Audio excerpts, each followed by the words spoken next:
Chemical bonding का lecture number 12। तो आज के लेक्चर में हम स्टार्ट करने जा रहे हैं एक इम्पॉर्टेंट टॉपिक जो कि है हमारा बॉन्ड पैरामीटर्स। तो बॉन्ड पैरामीटर्स में से आपके एग्जाम में काफ़ी सारे क्वेश्चन पूछे जा रहे हैं, तो काफ़ी ध्यान से आप इस लेक्चर को अटेंड करेंगे और बहुत अच्छे तरीके से आप इस लेक्चर के नोट्स बनाएंगे। ठीक है, चलिए स्टार्ट करते हैं आज का लेक्चर। तो आज के लेक्चर का आप हेडिंग लगाएंगे जो कि है हमारा बॉन्ड पैरामीटर्स।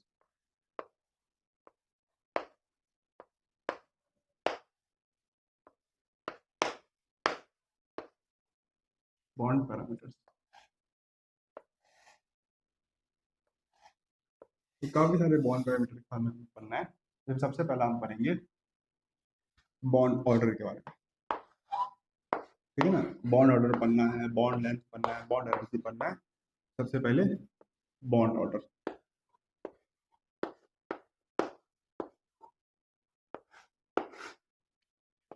तो क्या होता है बॉन्ड ऑर्डर? तो दो एटम के बीच में, दो एटम के बीच में जितना भी बॉन्ड होता है, दो एटम के बीच में जितना भी बॉन्ड होता है, इसी बात को रिप्रेजेंट करता है आपका बॉन्ड ऑर्डर। आसान भाषा में समझे फ्रेंड, बॉन्ड ऑर्डर का मतलब होता है कि किसी भी दो एटम के बीच में कितना बॉन्ड है, इसी बात को आपका रिप्रेजेंट करता है बॉन्ड ऑर्डर। ठीक है, तो इट सिंपली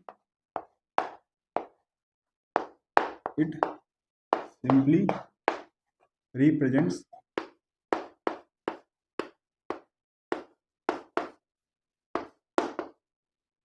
number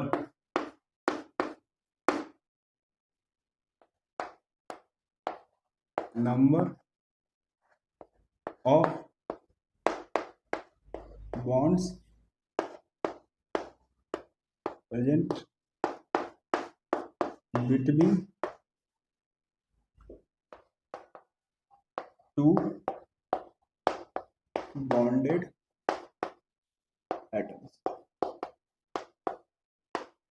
ठीक है, तो दो एटम के बीच में कितना बॉन्ड है, इसी बात को रिप्रेजेंट करता है आपका बॉन्ड ऑर्डर।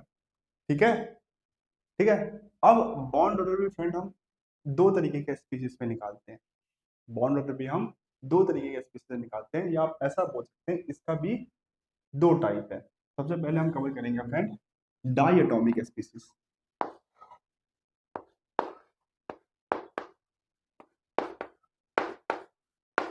डायटोमिक मॉलिक्यूल्स या diatomic species.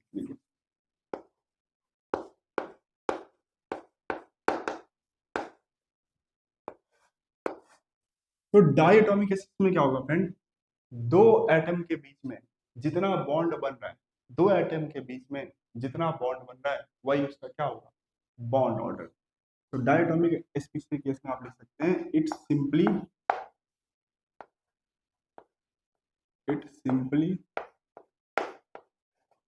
represents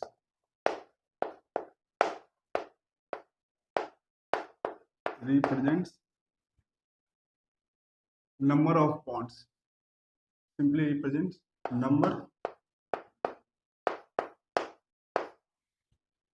of bond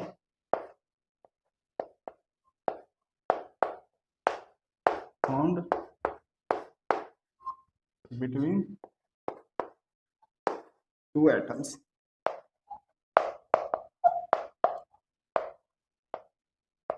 It simply represents number of bond formed between two atoms। जैसे देखिए, जैसे H और H के केस में जो बॉन्ड ऑर्डर निकालना है, H और H के केस में फ्रेंड कितना बॉन्ड है, H और H के बीच में कितना बॉन्ड है, एक। इस केस में जो बॉन्ड ऑर्डर होगा 1। O और O के बीच में हमें बॉन्ड ऑर्डर निकालना है, तो O और O के बीच में कितना बॉन्ड है, दो, तो बॉन्ड ऑर्डर होगा 2।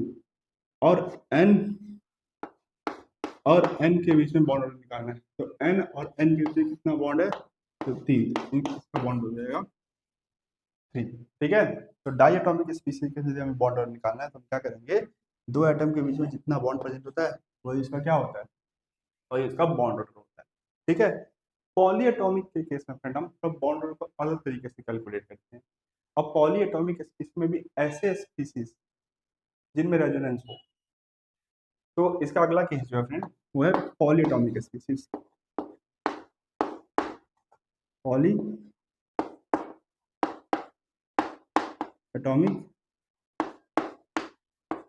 Species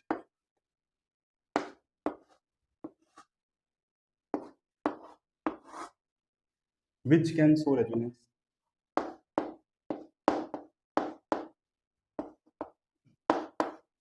which can show resonance. Its bond order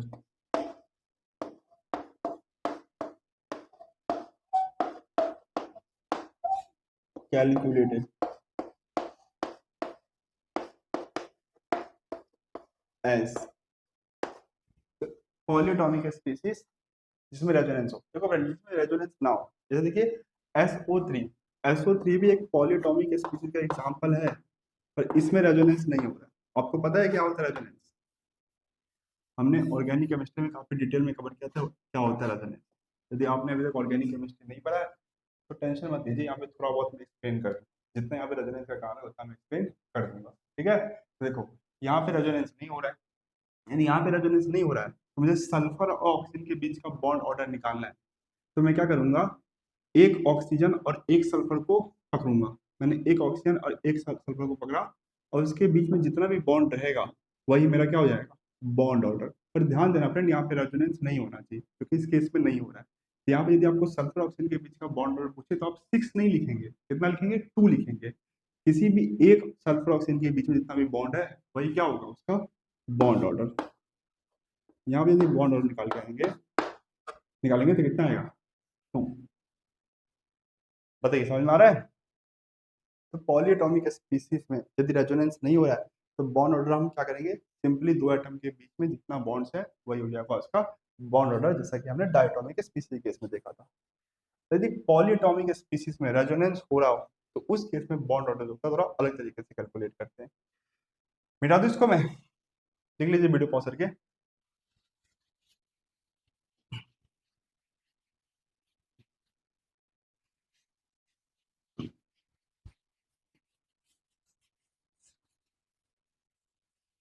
जैसे देखिए एग्जाम्पल के लिए CO3 2 माइनस, तो CO3 2 माइनस में क्या होता है, रेजोनेंस होता है।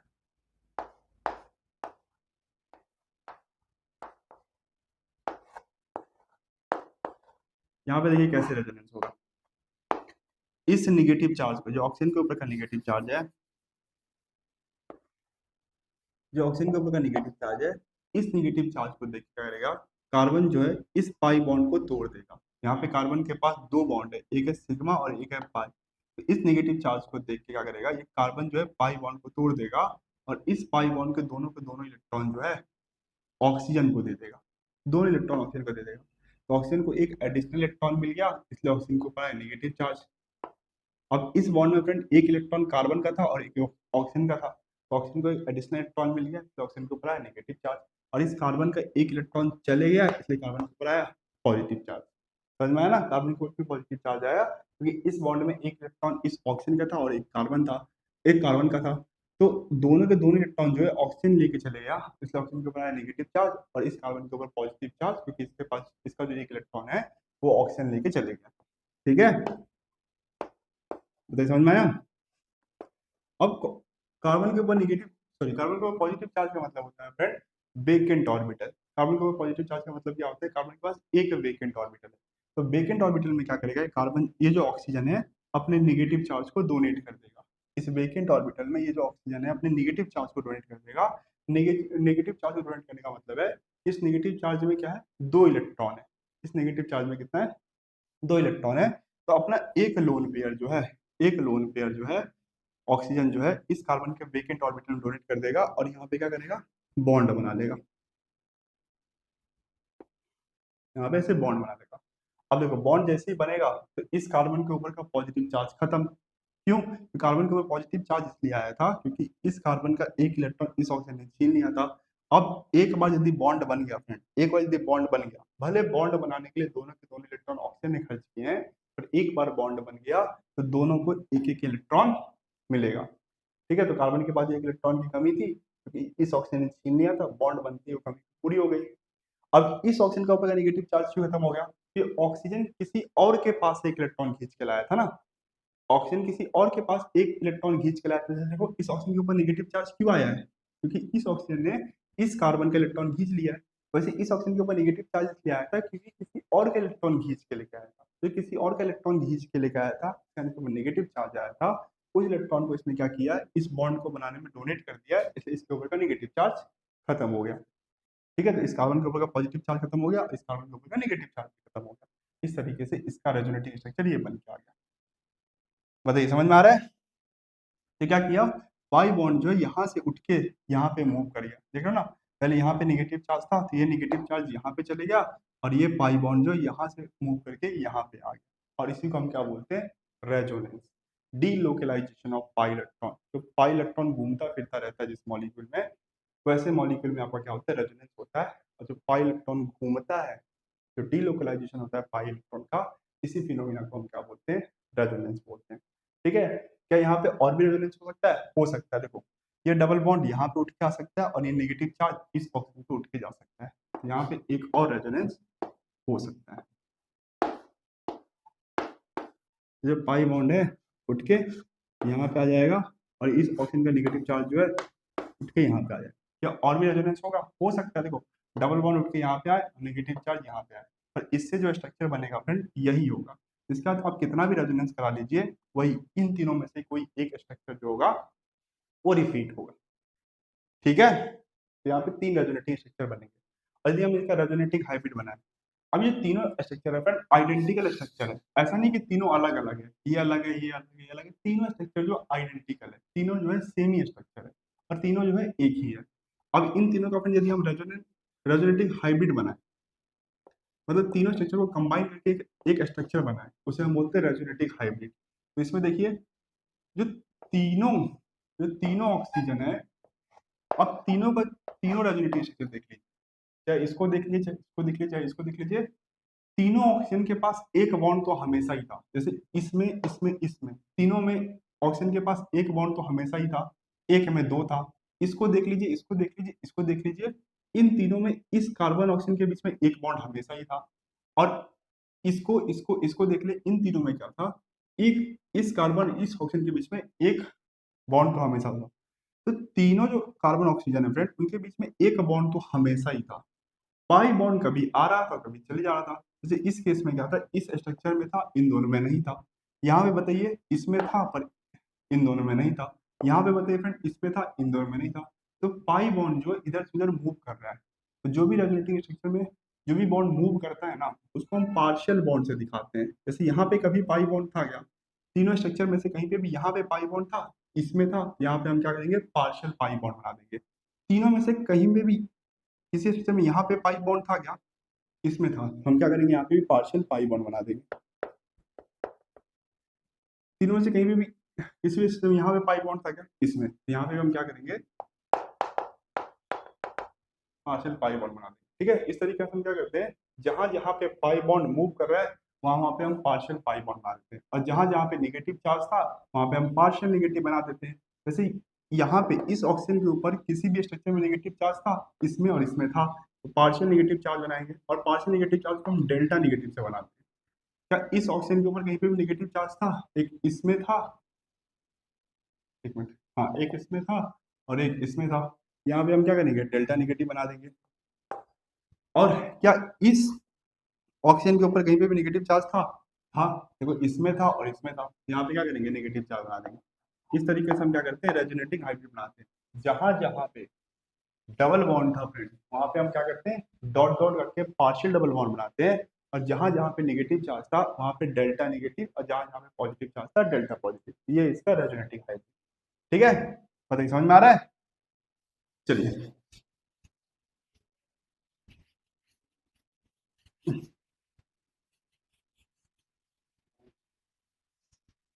चलिए अब इसमें हमें क्या करना है, बॉन्ड ऑर्डर कैलकुलेट करना है। तो अभी तक यदि हमने जो भी कुछ सीखा है वही यूज करते हैं। तो हमारे हिसाब से क्या है, दो एटम के बीच में जितना भी बॉन्ड होता है वही होता है बॉन्ड ऑर्डर। तो मुझे कार्बन ऑक्सीजन के बीच में बॉन्ड ऑर्डर कैलकुलेट करना है। तो मैं एक कार्बन और एक ऑक्सीजन को पकड़ लूंगा। तो एक कार्बन एक ऑक्सीजन को पकड़ा तो देखो मुझे साफ साफ दिख रहा है कि बॉन्ड ऑर्डर कितना है, 1 है। ठीक है, इसमें तो मुझे बॉन्ड ऑर्डर 1 दिख रहा है। पर इसी कार्बन ऑक्सीजन यदि मैं इसमें देखूं तो इसमें भी बॉन्ड ऑर्डर 1 दिख रहा है। और यदि फ्रेंड मैं इसमें देखूं तो इस कार्बन ऑक्सीजन के बीच में मुझे दो बॉन्ड दिख रहा है। और तीनों स्ट्रक्चर कैसा, आइडेंटिकल है, ऐसा नहीं अलग अलग, तीनों के तीनों सेम ही स्ट्रक्चर है। हाँ, रेजोनेंस स्ट्रक्चर कैसे होते हैं, आइडेंटिकल होते हैं। तो यदि मैं इसकी सुनूं तो ये बोलेगा कि कार्बन ऑक्सीजन के बीच में बॉन्ड ऑर्डर आप 2 ले लो। यदि मैं इसकी सुनूं तो बोलेगा 1 ले लो। इसकी सुनूंगा तो बोलेगा 1 ले लो। मैं किसकी सुनूं, मैं किसी की नहीं सुनूंगा फ्रेंड। मैं देखूंगा कि कार्बन ऑक्सीजन के बीच में जो है एक बॉन्ड तो हमेशा से था। कार्बन ऑक्सीजन के बीच में जो है एक बॉन्ड हमेशा से था। और एक बॉन्ड जो है, एक बॉन्ड जो है वो 3 जगह पे जा रहा है, 1 2 3। समझ में आ रहा है? किसी भी एक कार्बन ऑक्सीजन को पकड़ लो फ्रेंड, एक बॉन्ड तो हमेशा, जैसे मैं इस कार्बन ऑक्सीजन को पकड़ूं तो इनके बीच में एक बॉन्ड तो हमेशा से था। पर एक बॉन्ड जो है फ्रेंड वो घूम रहा है, 1 2 3 तीन पोजीशन में घूम रहा है। तो यदि मुझे बॉन्ड ऑर्डर निकालना है, किसी भी कार्बन ऑक्सीजन का मुझे बॉन्ड ऑर्डर निकालना है, सबसे पहले तो मैं 1 प्लस कर दूंगा क्योंकि एक बॉन्ड तो हमेशा से ही था। ऊपर से फ्रेंड एक पाई बॉन्ड जो है, एक पाई बॉन्ड कितनी जगह पे बट रहा है, कितनी जगह पे बट रहा है, 3 जगह पे, 1 2 3। तो इसमें से एक को कितना मिलेगा, एक को मिलेगा 1/3। इस तरीके से जो बॉन्ड ऑर्डर निकल के आएगा वो निकल के आएगा 1.33। बॉन्ड ऑर्डर कितना निकल के आएगा, 1.33। समझ में आया?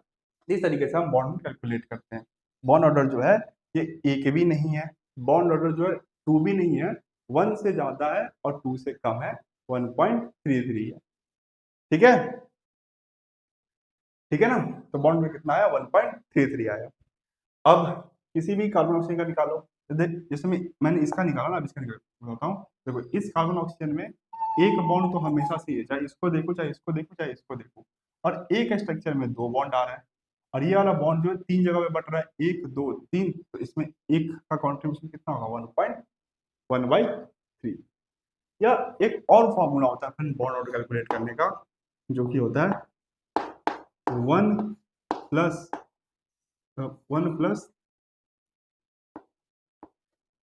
पाई/सिग्मा।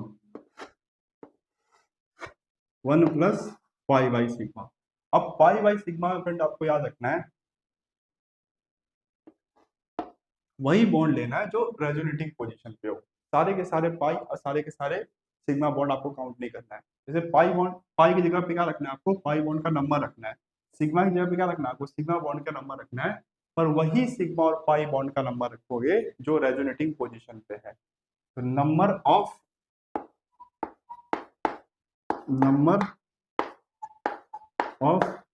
bonds at resonating position।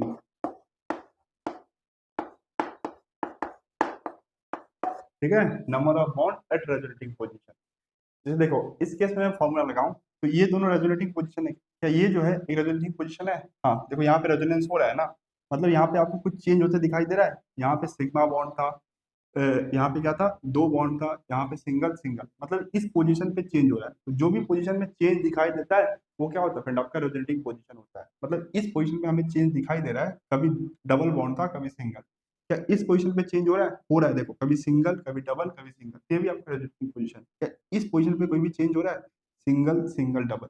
ऐसी पोजीशन जहाँ पे चेंज दिखाई देता है उसको हम क्या बोलते हैं, रेजोनेटिंग पोजीशन। तो यहाँ पे 3 रेजोनेटिंग पोजीशन है, 1 2 3।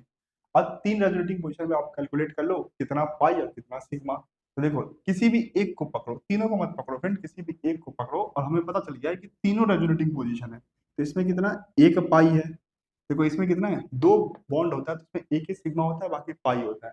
ये तीनों जो पोजीशन है इसमें एक पाई है और कितना सिग्मा है, 1 2 3, 3 सिग्मा है। तो हम इस फॉर्मूले के से देखो कैसे बॉन्ड ऑर्डर निकालेंगे।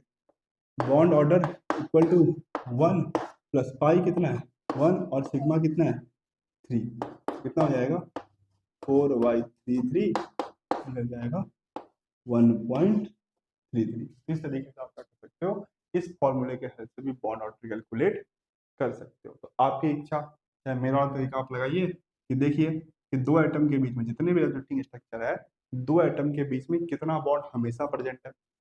इस केस में एक था, उसका पाई बॉन्ड कितनी जगह पे बट रहा है, आप उससे डिवाइड कर दो कितना पाई बॉन्ड है और कितनी पोजिशन में बट रहा है। जैसे इस केस में एक पाई बॉन्ड था और 3 जगह पे बट रहा था तो 1/3, दो पाई बॉन्ड और 4 जगह पे बढ़ता तो 2/4, दो पाई बॉन्ड 5 जगह पे बढ़ता तो 2/5। ऐसे नहीं करना है, ठीक है। और दोनों को फिर ऐड कर देना, जो भी आंसर आएगा वही होगा आपका बॉन्ड ऑर्डर। वरना आप फॉर्मूला भी यूज कर सकते हैं 1+पाई/सिग्मा। पाई और सिग्मा फ्रेंड आपको ध्यान रखना है, सारे के सारे पाई और सारे के सारे सिग्मा जो है आपको काउंट नहीं करना है। सारे के सारे सिग्मा और सारे के सारे जो पाई है फ्रेंड आपको काउंट नहीं करना है। वही सिग्मा और वही पाई बॉन्ड काउंट करना है जो रेजोनेटिंग पोजीशन पे हो, जो रेजोनेटिंग पोजीशन पे हो, ठीक है। चलिए जैसे देखिए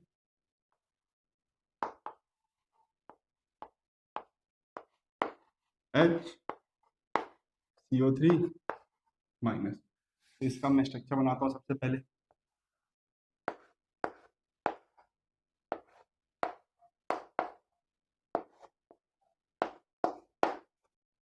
ठीक है, ये हो गया इसका स्ट्रक्चर। इसमें हमें क्या करना है, कार्बन और ऑक्सीजन के बीच का बॉन्ड ऑर्डर निकालना है। तो क्या यहाँ पे रेजोनेंस होगा? होगा। देखो कैसे होगा, देखो इस नेगेटिव चार्ज को देख के ये कार्बन क्या करेगा, अपना पाई बॉन्ड तोड़ लेगा। जैसे ही कार्बन अपना पाई बॉन्ड तोड़ देगा तो कार्बन के ऊपर आ जाएगा पॉजिटिव चार्ज और इस ऑक्सीजन के ऊपर आएगा नेगेटिव चार्ज। वी पाई बॉन्ड के दोनों को दोनों इलेक्ट्रॉन जो ऑक्सीजन रखेगा, कार्बन के ऊपर आया पॉजिटिव चार्ज और यहाँ पे ये ऑक्सीजन जो है इसके ऊपर क्या है नेगेटिव चार्ज, और यहाँ पे एक ऑक्सीजन और यहाँ पे H। ऑक्सीजन के ऊपर नेगेटिव चार्ज मतलब ऑक्सीजन के पास लोन पेयर, तो ऑक्सीजन जो अपना लोन पेयर है फ्रेंड इस कार्बन के वेकेंट ऑर्बिटल में डोनेट कर देगा और यहाँ पे क्या करेगा बॉन्ड बना लेगा। इस तरीके से इस ऑक्सीजन के ऊपर का नेगेटिव चार्ज और इस कार्बन के ऊपर का पॉजिटिव चार्ज खत्म हो जाएगा। क्यों खत्म हो जाएगा ये तो मैंने आपको अभी अभी एक्सप्लेन किया है। तो ये हो गया इसका रेजोनेटिंग स्ट्रक्चर, मतलब ये यहाँ से जो पाई बॉन्ड जो है मूव करके यहाँ पे आ चुका है। क्या और भी रेजोनेंस होगा? कुछ स्टूडेंट आंसर देते हैं हाँ सर और भी तरीके से रेजोनेंस हो सकता है। कैसे? तो ये ऑक्सीजन क्या करेगा, ये ऑक्सीजन कुछ स्टूडेंट ऐसा बताते हैं कि ऑक्सीजन जो है इस ऑक्सीजन जो इस हाइड्रोजन के साथ बॉन्ड बनाया है वो बॉन्ड तोड़ देगा, ये बॉन्ड तोड़ लेगा और इस ऑक्सीजन के ऊपर आएगा नेगेटिव चार्ज और इस हाइड्रोजन के ऊपर आएगा पॉजिटिव चार्ज। ऐसा करेगा ऑक्सीजन, ठीक है। अपना ये जो बॉन्ड है तोड़ लेगा और इस बॉन्ड के दोनों के दोनों इलेक्ट्रॉन जो है खुद के पास रख लेगा, जिसका ऑक्सीजन के ऊपर आएगा नेगेटिव चार्ज और इस हाइड्रोजन के ऊपर आएगा पॉजिटिव चार्ज। इसके बाद क्या करेगा, ये ऑक्सीजन जो है इसके साथ रेजोनेंस करेगा, ये डबल बॉन्ड उठ के यहाँ पे और नेगेटिव चार्ज उठ के यहाँ पे आ जाएगा। तो देखो ऐसा रेजोनेटिंग स्ट्रक्चर बनेगा।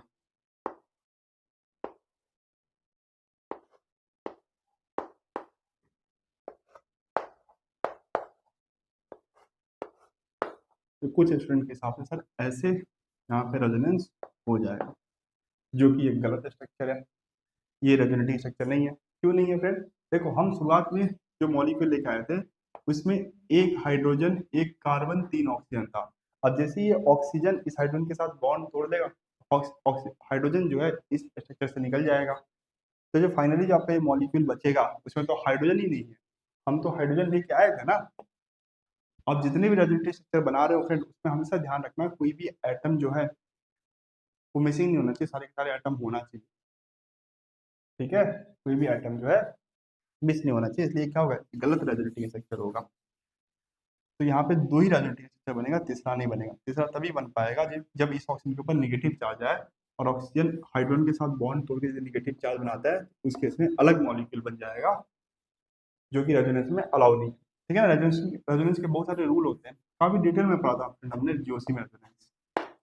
यहाँ पे आपको थोड़ा बहुत भी समझ में आ रहा है तो उतना समझ लीजिए, बाकी आप जीओसी पढ़ेंगे ना तो उसमें मैंने 2-3 लेक्चर में काफी डिटेल में आपको रेजोनेंस पढ़ाया था। यदि आप एक बार जीओसी कंप्लीट कर लेंगे तो रेजोनेंस से रिलेटेड जितने भी डाउट्स हैं आपको कंप्लीट आपके सॉल्व हो जाएंगे और आपको अच्छी तरीके से किसी भी मॉलिक्यूल का रेजोनेंस रेजोनेंस बनाना आ जाएगा। और यहाँ पे रेजोनेंट स्टेट बनाने का कोई काम भी नहीं है, उसे तो मैं आपको एक्सप्लेन करने के लिए बता रहा हूँ। बाद में हम क्या करेंगे, सिर्फ स्ट्रक्चर बना के बॉन्ड ऑर्डर कैलकुलेट करेंगे। अब रेजोनेंस से कुछ ज्यादा काम भी नहीं है, ठीक है ना। तो देखिए यहाँ पे कैसे हम बॉन्ड ऑर्डर कैलकुलेट करेंगे। तो सबसे पहले तो मेरा ट्रिक लगाते हैं।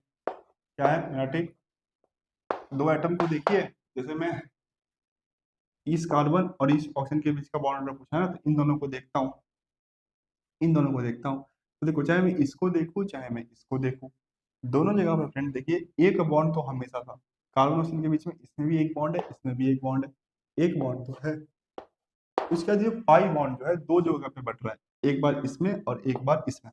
तो पाई बॉन्ड, एक पाई बॉन्ड दो जगह पे बट रहा है, तो 1/2। यहाँ से आपका बॉन्ड आ जाएगा, तो कितना आ जाएगा 1.5। ठीक है, चलिए, या तो आप इस तरीके से कैलकुलेट कर सकते हैं, या तो आप क्या कर सकते हैं, फॉर्मूला भी लगा सकते हैं, क्योंकि फॉर्मूला है हमारा bond order equal to 1 plus pi by sigma. और पाई सिग्मा में आपको वही पाई सिग्मा रखना है जो कि रेजोनेटिंग पोजीशन पे हो। और रेजोनेटिंग पोजीशन मतलब ऐसी पोजीशन जहाँ पे चेंज दिखाई हो।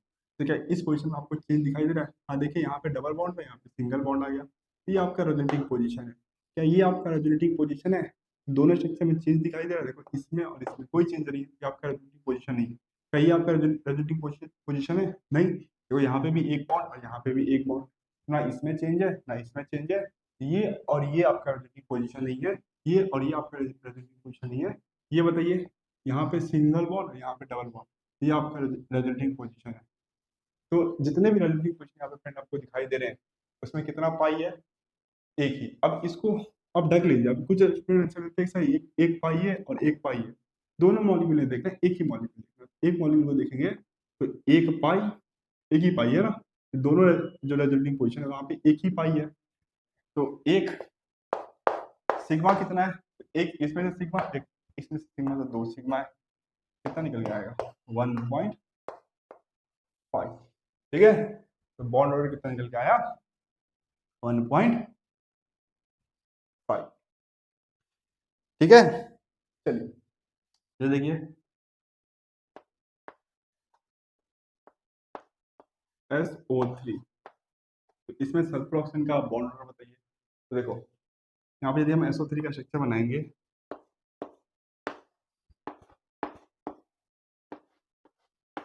तो क्या यहाँ पे रेजोनेंस होगा?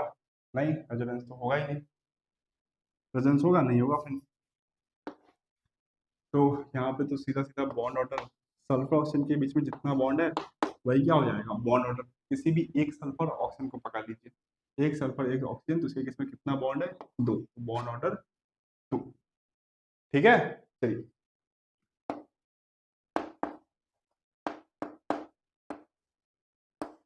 SO3 2 माइनस, SO3 2 माइनस, तो इसमें हमें क्या करना है, सल्फर ऑक्सीजन के बीच का बॉन्ड ऑर्डर बताना है। तो इसका सबसे पहले स्ट्रक्चर बनाते हैं।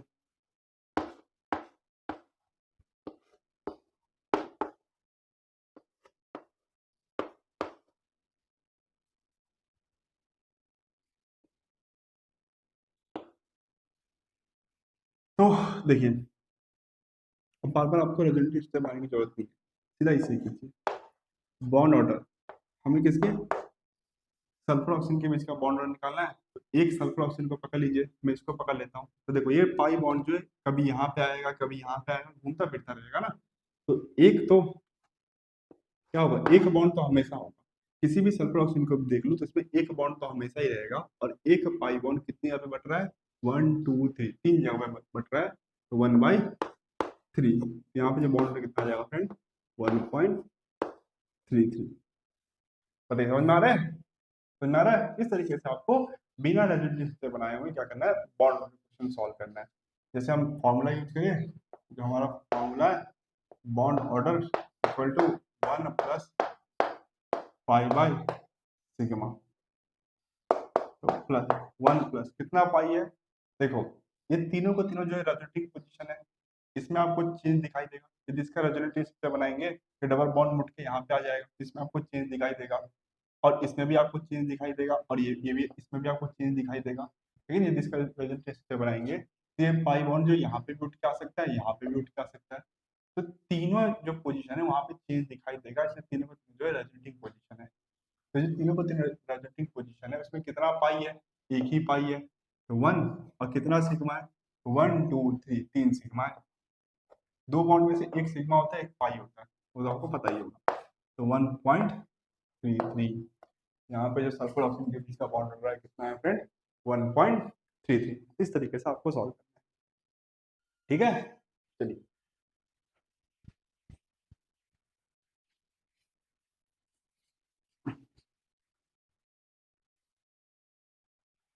जैसे देखिए,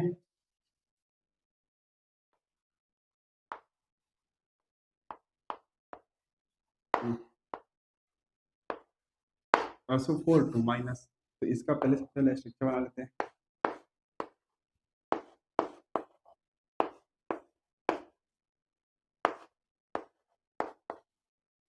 तो बताइए बॉन्ड ऑर्डर,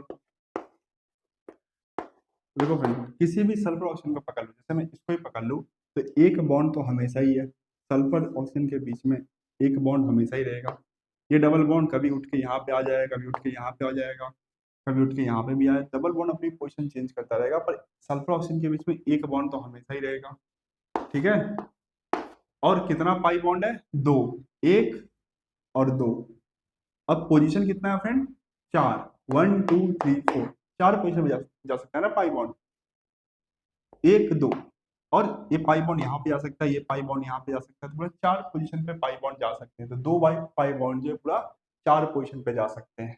तो दो पाई बॉन्ड है, अब पोजीशन कितना है, चार है, तो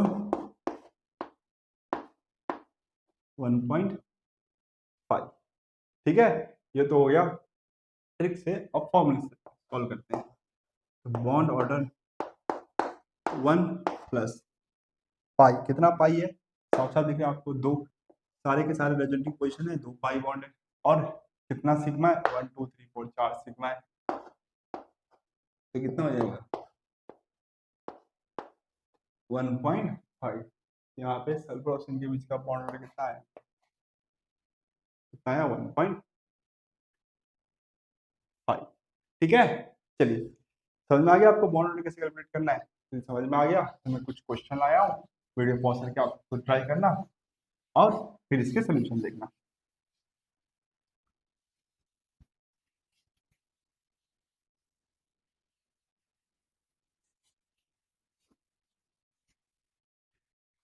ठीक है, चलिए आपको बॉन्ड ऑर्डर कैलकुलेट करना है।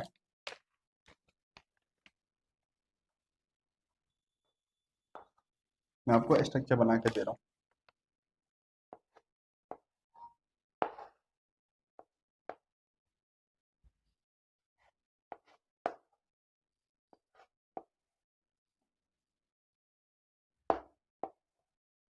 यहाँ पे आपको क्या करना है,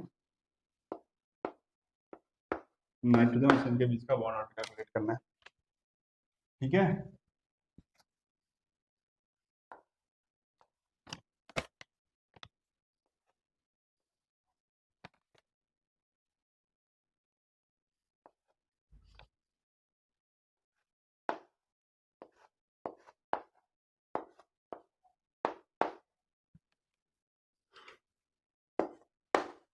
बॉन्ड ऑर्डर फिर से आपको कैलकुलेट करना है नाइट्रोजन ऑक्सीजन के बीच का, आपकी इच्छा, आप चाहे ट्रिक से कीजिए चाहे फॉर्मूले से कीजिए।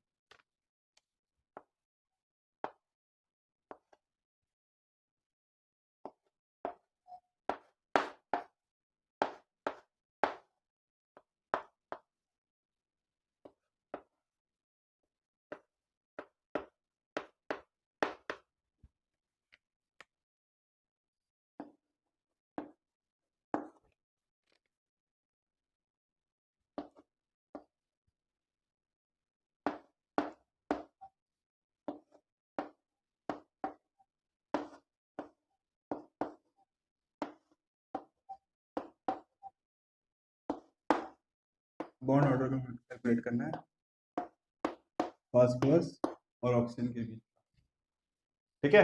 चलिए बताइए, तो देखो फ्रेंड यहाँ पे नाइट्रोजन ऑक्सीजन के बीच में मिनिमम कितना, एक बॉन्ड है, नाइट्रोजन ऑक्सीजन के बीच में कितना है, मिनिमम एक बॉन्ड है, और एक पाई बॉन्ड जो है फ्रेंड कितनी जगह पे, एक बार यहाँ पे एक बार यहाँ पे, तो दो जगह पे बट रहा है।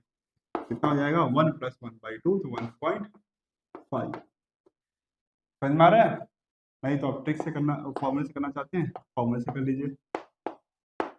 देखो फॉर्मूला क्या था, 1+पाई, कितना पाई है, देखो ये रेजोनेटिंग पोजीशन है, ये रेजोनेटिंग पोजीशन है, दोनों आपका रेजोनेटिंग पोजीशन है, रेजोनेटिंग पोजीशन पे कितना पाई बॉन्ड है, एक पाई बॉन्ड है और दो सिग्मा है, यहाँ से भी आपका आंसर आ जाएगा 1.5। ठीक है, यहाँ पे बताइए तो कैसे कैलकुलेट करेंगे, तो देखो नाइट्रोजन ऑक्सीजन के बीच में हमें क्या करना है, बॉन्ड ऑर्डर कैलकुलेट करना है। नाइट्रोजन ऑक्सीजन के बीच में मिनिमम कितना है, एक बॉन्ड तो है ही, और बताइए दो पाई बॉन्ड है और तीन जगह है, 1 2 3, तो दो पाई बॉन्ड आपका बढ़ रहा है तीन जगह पे, तो एक के हिस्से में कितना पड़ेगा, 0.66, 1+0.66, तो 1.66 या 1.67। और बताइए अब क्या फॉर्मूला, फॉर्मूले से कैलकुलेट करना है तो आप फॉर्मूले से भी कैलकुलेट कर सकते हैं। बॉन्ड ऑर्डर नाइट्रोजन ऑक्सीजन के बीच में कैसे कैलकुलेट करेंगे, 1+पाई, तो कितना पाई है, सारे के सारे रेजोनेटिंग पोजीशन है, यहाँ पे कितना पाई है, 2 पाई है, और कितना सिग्मा है, 3 सिग्मा है, कितना आ जाएगा 1.66। ठीक है, इसमें बताइए, इसमें तो सिंपली फ्रेंड देखो नाइट्रोजन ऑक्सीजन के बीच में देखो यहाँ पे रेजोनेंस होगा, ऐसी बात नहीं यहाँ पे रेजोनेंस नहीं होगा, होगा थोड़ा अलग तरीके से रेजोनेंस होगा, तो आप रेजोनेंस को देखिए एक बार, यहाँ पे ऑक्सीजन दो बॉन्ड बना के रखा है, यहाँ पे ऑक्सीजन दो बॉन्ड बना के रखा है, तो सीधा यहाँ पे आपके हिसाब से रेजोनेंस नहीं हो सकता है, तो उसी को मानिए रेजोनेंस यहाँ पे नहीं होगा, बोलिए यहाँ पे होगा रेजोनेंस, तो अलग तरीके से होगा। ठीक है, तो यहाँ पे देखिए नाइट्रोजन ऑक्सीजन के बीच में कितना बॉन्ड है, दो है, तो वही उसका क्या हो जाएगा, बॉन्ड ऑर्डर।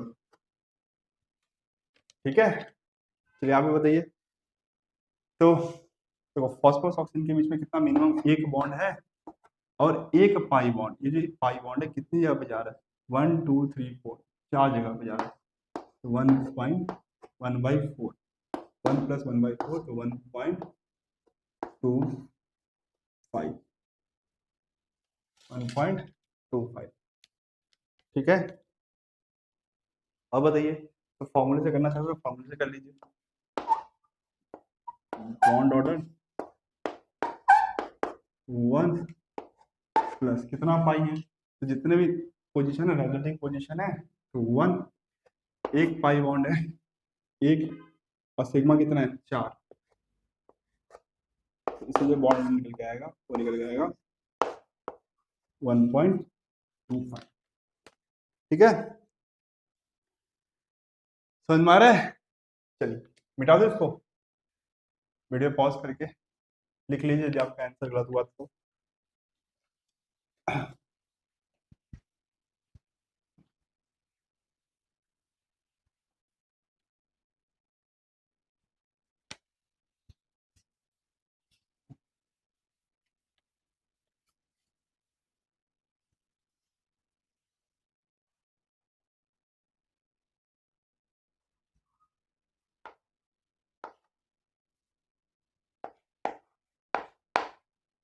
HCO3 2-, तो मैं इसका स्ट्रक्चर बना के दे रहा हूँ आपको।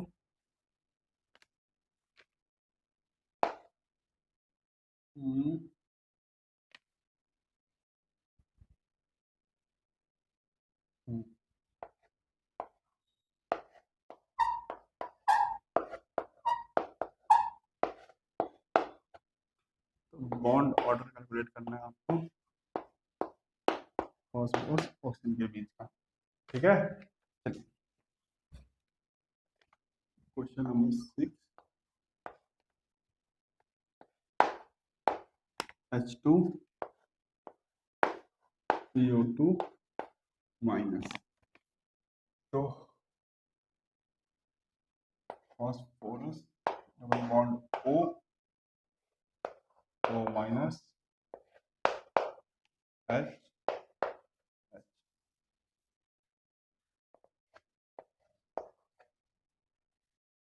तो बॉन्ड ऑर्डर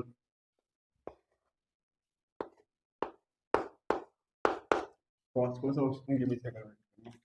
ठीक है, question number 6,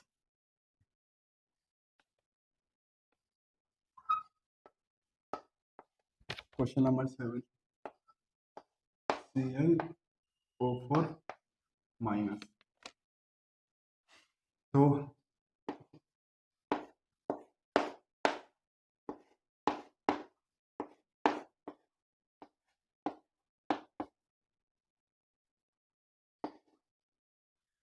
bond order calculate करना है क्लोरीन और ऑक्सीजन के बीच का।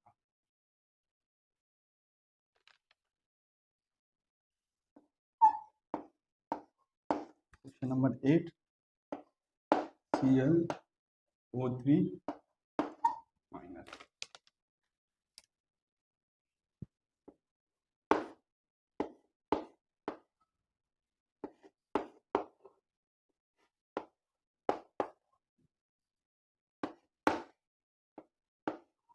जैसे आपको क्लोरीन ऑक्सीजन के बीच का बॉन्ड ऑर्डर, ठीक है। चलिए बताइए कैसे सॉल्व करेंगे।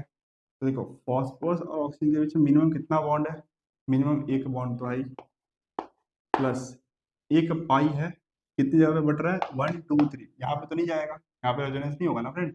1 2 3 तो एक पाई बॉन्ड जो है कितनी तीन जगह पे बट रहा है ना, 1.33।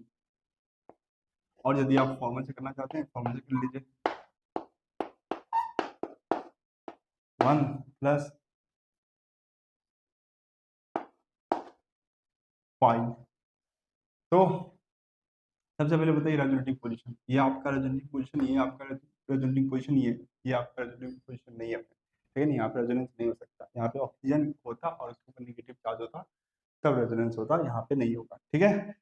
तो 1 प्लस उसके बाद क्या पाई, ये तीनों आपका रेजोनेटिंग पोजीशन है और रेजोनेटिंग पोजीशन में एक पाई है और कितना सिग्मा है 1 2 3, तीन ही सिग्मा लेना, चार सिग्मा मत लेना फ्रेंड। रेजोनेटिंग पोजीशन में जो सिग्मा उसी को काउंट करते हैं, तो 1 2 3 तीन ही सिग्मा लेना है आपको, चौथा नहीं लेना है।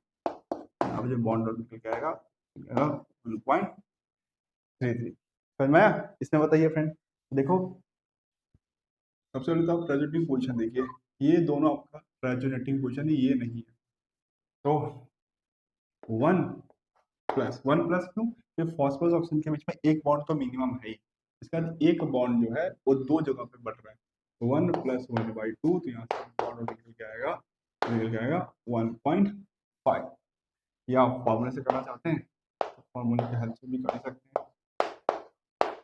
1 प्लस पाई। तो देखो दोनों रेजोनेटिंग पोजीशन में एक पाई है और दो सिग्मा है, 1.5, ठीक है। इसमें बताइए, तो अपने ट्रिक से कर लेते हैं। तो देखो क्लोरीन ऑक्सीजन के बीच में मिनिमम एक बॉन्ड तो है ही और 3 पाई है क्योंकि चार जगह पे बट रहा है, तो 3/4, तो कितना आ जाएगा 1.75, ठीक है। वरना आप फॉर्मूले से करना चाहते हो फॉर्मूले से कर लीजिए। बॉन्ड ऑर्डर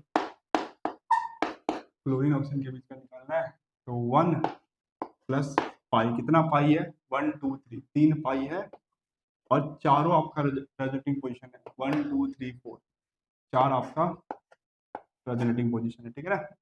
और रेजोनेटिंग पोजीशन में कितना सिग्मा बॉन्ड है 4, 1 2 3 4, चारों आपका रेजोनेटिंग पोजीशन है और चार क्या है आपका सिग्मा बॉन्ड है, तो 1 प्लस 3/4 तो 1.75, ठीक है। यहाँ पे बताइए,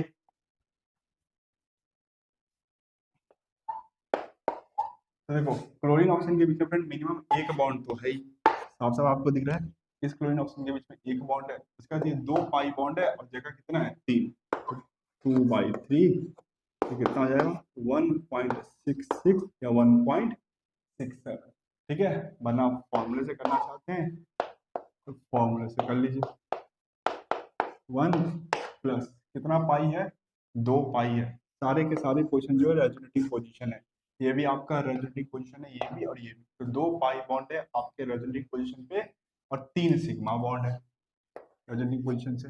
यहाँ पे जो क्लोरीन ऑक्सीजन के बीच का जो बॉन्ड निकल के आएगा फ्रेंड, वो निकल के आएगा 1.66, ठीक है। समझ में आ रहा है। चलिए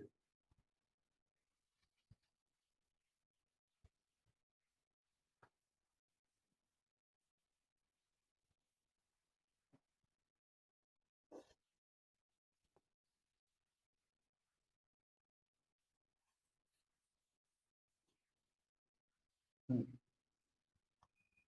8 क्वेश्चन प्रैक्टिस कर लिया हमने। इसके बाद देखिए क्वेश्चन नंबर 9, ClO2 माइनस।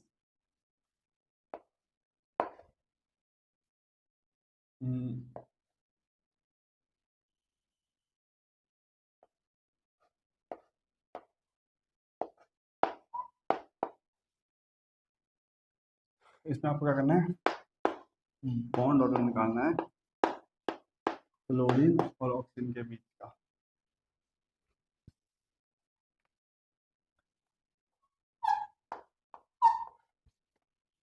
उसके बाद जिनोन O6 4 माइनस।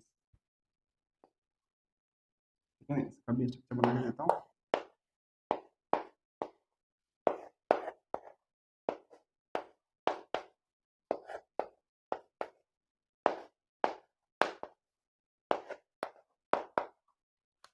यहाँ पे बॉन्ड ऑर्डर कैलकुलेट करना है जिनोन और ऑक्सीजन के बीच का।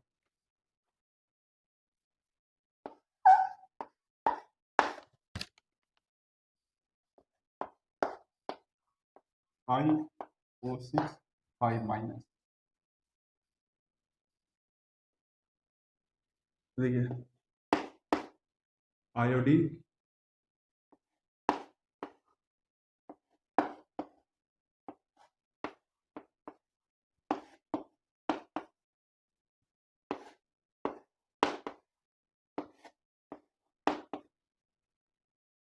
क्या है, इसमें आपको बॉन्ड ऑर्डर निकालना है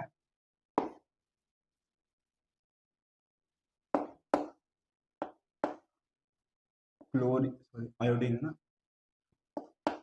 आयोडीन और ऑक्सीजन के बीच का। ठीक है, चलिए बताइए। तो देखो पहले ट्रिक से करते हैं। तो क्लोरीन ऑक्सीजन के बीच में मिनिमम एक बॉन्ड तो है ही, और इसके बाद एक पाई बॉन्ड दो जगह पे बट रहा है, तो 1/2। तो कितना आ जाएगा 1.5। ठीक है, तो इसका हमारा फॉर्मूला क्या है, 1 + पाई। तो कितना पाई है, एक पाई है, और कितना 2 सिग्मा है। दोनों का दोनों क्वेश्चन क्या आपका रेजोनेटिंग पोजीशन है, एक पाई है और दूसरा 2 सिग्मा है। ठीक है, इसमें बताइए तो जिनोन और ऑक्सीजन के बीच में ये स्ट्रक्चर बना के दिया गया, आपको पूछा कि जिनोन ऑक्सीजन के बीच में बॉन्ड ऑर्डर बताइए। तो 1 + 1 + क्यों, देखो जिनोन ऑक्सीजन के बीच में मिनिमम एक बॉन्ड तो है ही, और उसका कितना पाई है 1 2, और कितनी जगह पे बढ़ रहा है, सारे के सारे पोजीशन जो फ्रेंड रेजोनेटिंग है। ये पाई बॉन्ड यहाँ पे भी जा सकता है, यहाँ पे भी जा सकता है, यहाँ पे भी जा सकता है, यहाँ पे भी जा सकता है। सिमिलरली ये पाई बॉन्ड यहाँ पे जा सकता है, यहाँ पे जा सकता है, यहाँ पे जा सकता है, यहाँ पे। तो दो पाई बॉन्ड जो है फ्रेंड 1 2 3 4 5 6, तो 6 पोजीशन पे बढ़ रहा है। तो कितना हो जाएगा ये 1.1/3 और 1/3 0.33। तो 1 + 0.33 1.33। ये तो हो गया ट्रिक से। फॉर्मूले से करना चाहते हैं तो फॉर्मूले से कर लीजिए। बॉन्ड ऑर्डर जिन्होंने ऑक्सीजन के कैसे निकालेंगे, 1 + पाई कितना है, सारे के सारे रेजोनेटिव पोजीशन है, तो 2 पाई है, और सिग्मा कितना है 1 2 3 4 5 6 सिग्मा है। यहाँ से भी आपका बॉन्ड ऑर्डर निकल के आ जाएगा फ्रेंड, वो निकल के आ जाएगा 1.33।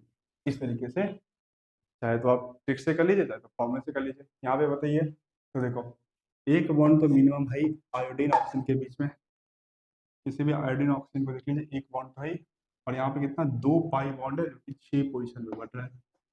तो 2/6 तो 1.33। ठीक है ना, चलिए यदि आप फॉर्मूले से करना चाहते हैं तो फॉर्मूले से कर लीजिए। बॉन्ड ऑर्डर 1 + पाई, 2 पाई है, और सिग्मा कितना है, सारे के सारे रेजिड्यू पोजीशन है 1.33। ठीक है, ठीक है ना। इस तरीके से फिर हम क्या कर सकते हैं, फॉर्मूले के हेल्प से या ट्रिक के हेल्प से किसी भी स्पीशीज का बॉन्ड ऑर्डर निकाल सकते हैं। और देखो ना, हमें रेजोनेंस स्ट्रक्चर बनाने की जरूरत भी नहीं है। तो मैं रेजोनेंस स्ट्रक्चर इसलिए बना रहा था ताकि आपको कॉन्सेप्ट समझ में आए। बॉन्ड ऑर्डर में रेजोनेंस स्ट्रक्चर कुछ ज़्यादा काम है नहीं। ठीक है, चलिए, यदि आपको आता है तो अच्छी बात है, नहीं आता है तो टेंशन मत लीजिए। जब भी आप जीओसी सीखेंगे, उसमें मैंने काफ़ी डिटेल में कवर कराया है, तो आपको आ जाएगा रेजोनेंस बनाना। ठीक है,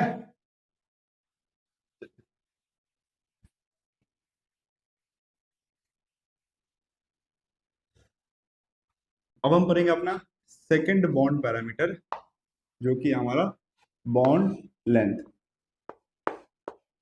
बॉन्ड लेंथ,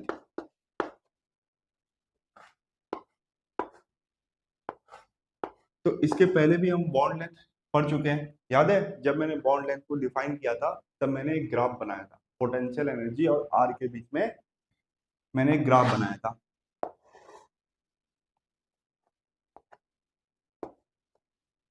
ई और आर के बीच में मैंने एक ग्राफ बनाया था, और ग्राफ कुछ ऐसे बन के आएगा।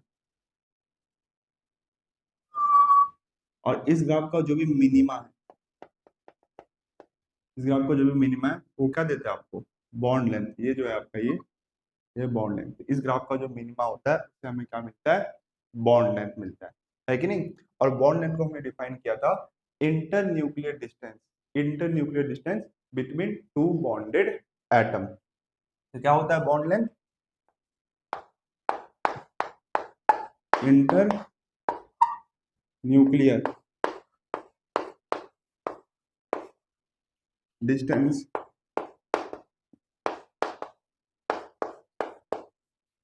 Between two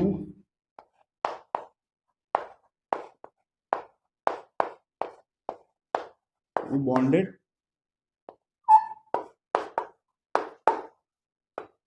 atom. Inter nuclear distance between two bonded atom, यही होता है हमारा बॉन्ड लेंथ। और यदि हम ग्राफ से बात करें तो ग्राफ में जो भी मिनिमा होता है, जो मिनिमा होता है, जो कि इस केस में ये है, तो ये क्या देता है? बॉन्ड लेंथ देता है। यहाँ से लेके यहाँ तक क्या है हमारा? Bond length.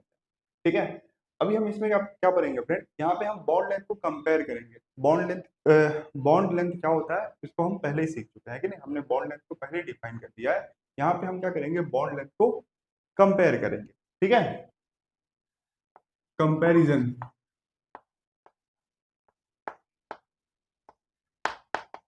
Comparison of bond length.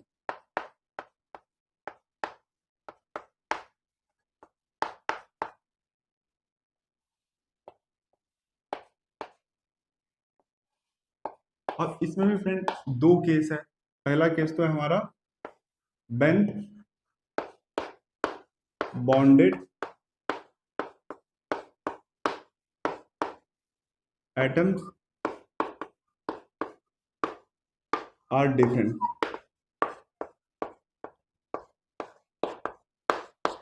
When bonded atoms are different.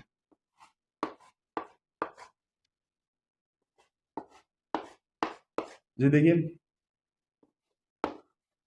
H F, H C L, H B R और एच आई। तो इनमें हमें क्या करना है?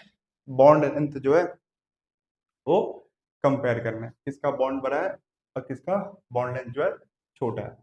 तो देखो फ्रेंड, यहाँ पे जो बॉन्डेड एटम है वो अलग अलग है। जैसे इसमें एच एफ है, इसमें एच सी एल है, इसमें एच बी आर है और इसमें एच आई है। देखो एच तो सब में सेम है, और ये फ्लोरीन, क्लोरीन, ब्रोमीन, आयोडीन, ये सब क्या है? अलग अलग एटम।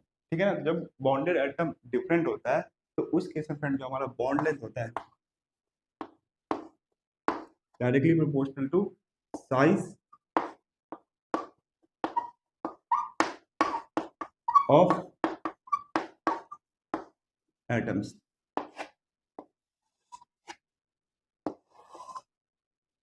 ठीक है, directly proportional to size of atom. जो बॉन्ड लेंथ होता है डायरेक्टली प्रोपोर्शनल होता है साइज ऑफ एटम। जैसे जैसे एटम का साइज बढ़ेगा बॉन्ड लेंथ भी बढ़ेगा। कब? जब जो आपका बॉन्डेड एटम हो वो अलग अलग हो। तो इस केस में देखिए हाइड्रोजन तो सब में सेम है, तो हाइड्रोजन से हम कंपेयर नहीं करेंगे। बच क्या गया, फ्लोरीन, क्लोरीन, ब्रोमीन, आयोडीन। तो आपको पता है टॉप से लेके बॉटम क्या होता है, बॉन्ड ऑर्डर जो होता है, सॉरी साइज जो होता है बढ़ता है। पीरियोडिक टेबल जैसे जैसे हम टॉप से लेके बॉटम जाते हैं तो क्या होता है, साइज बढ़ता है, मतलब आयोडीन का साइज सबसे बड़ा होगा, फिर इसके बाद ब्रोमीन, फिर क्लोरीन और फिर फ्लोरीन। तो यदि आयोडीन का साइज सबसे बड़ा है तो एच एफ का बॉन्ड लेंथ भी सबसे, एच आई का जो बॉन्ड लेंथ है वो सबसे बड़ा होगा। तो ये बॉन्ड लेंथ जो होता है डायरेक्टली साइज ऑफ एटम के, तो इसका बॉन्ड लेंथ सबसे बड़ा, फिर एच बी आर का, एच सी एल का और एच एफ का। बताइए समझ में आ रहा है। तो बॉन्ड लेंथ जो होता है डायरेक्टली प्रोपोर्शनल होता है साइज ऑफ एटम के। कब, जब बॉन्डेड एटम डिफरेंट हो, जब बॉन्डेड एटम डिफरेंट हो। ठीक है, ठीक है। चलिए इतना समझ में बताए फ्रेंड, ये समझ में आया। तो इसमें बताइए, इसमें आपको बॉन्ड लेंथ कंपेयर करना है। ओ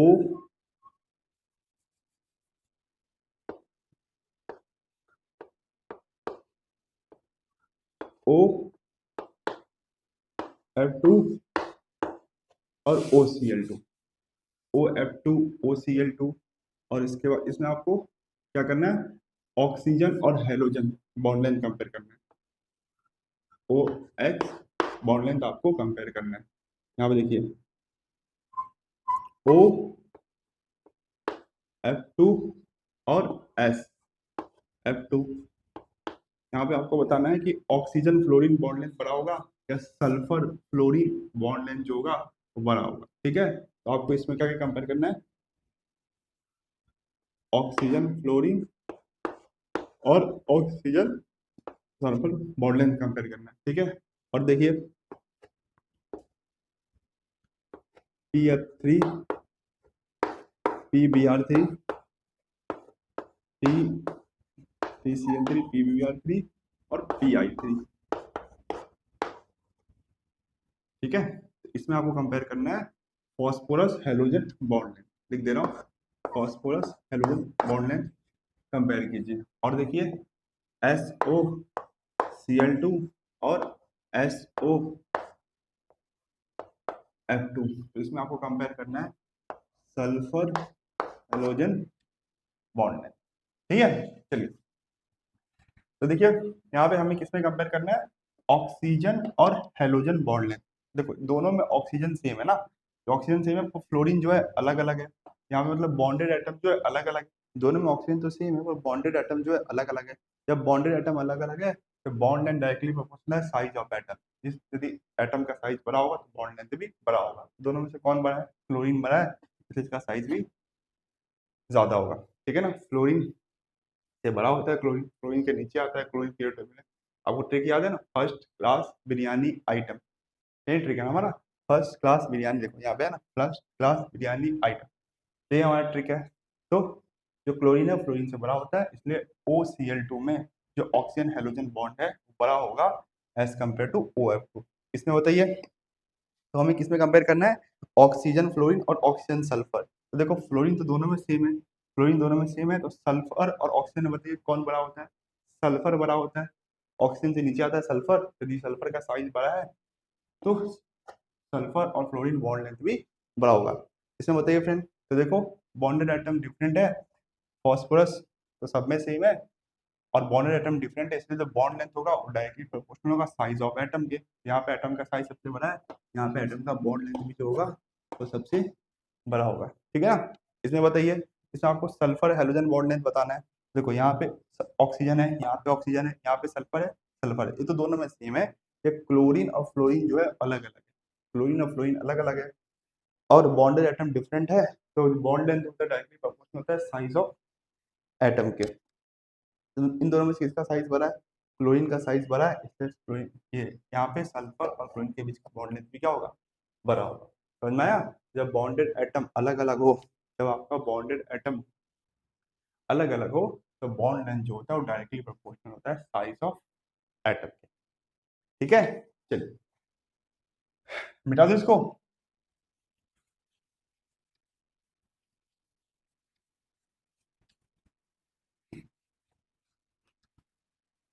और देखिए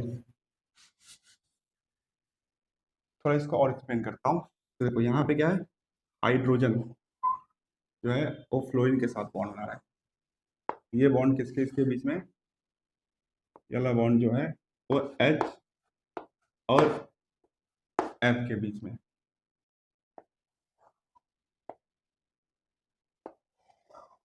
ये जो है वो H और किसके बीच में, Cl के बीच में।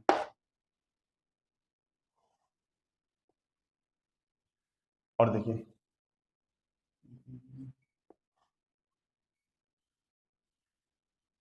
देखो H तो उतना ही है, पर यहाँ पे क्या होगा, ये जो ब्रोमीन है उसका साइज जो होगा क्लोरीन से बड़ा होगा। देखो ये फ्लोरीन, तो फ्लोरीन से बड़ा आपका क्लोरीन, क्लोरीन से बड़ा जो होगा वो क्या हो जाएगा आपका ब्रोमीन। ये हो गया ब्रोमीन, ये हो गया आपका HBr बॉन्ड लेंथ। और देखिए फिर से आपका हाइड्रोजन तो उतना ही होगा, और आयोडीन जो होगा इस बार, आयोडीन जो होगा इस बार ब्रोमीन से भी बड़ा होगा, तो साइज छोटा पड़ गया।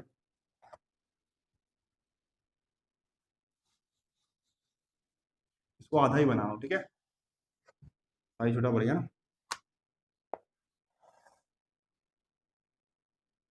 ये बॉन्ड किसका किसका है, ये वाला बॉन्ड जो है H और I के बीच का है।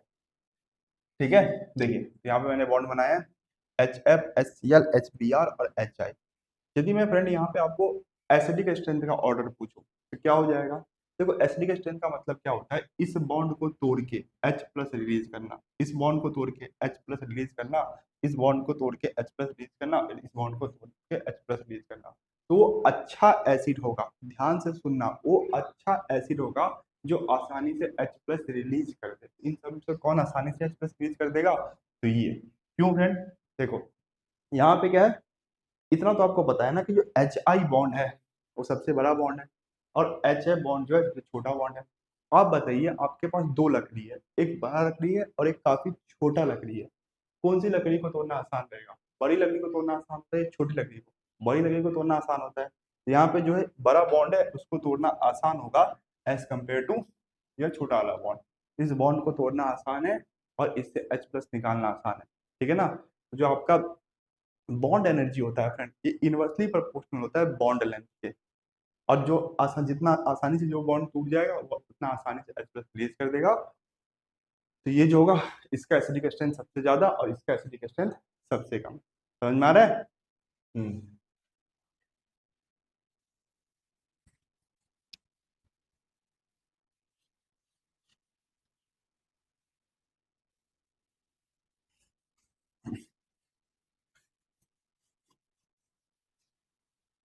तो देखिए जो आपका बॉन्ड एनर्जी होता है फ्रेंड, जो बॉन्ड एनर्जी होता है ये इनवर्सली प्रोपोर्शनल होता है बॉन्ड लेंथ के। ठीक है, जो बॉन्ड एनर्जी होता है इनवर्सली प्रोपोर्शनल होता है बॉन्ड लेंथ के।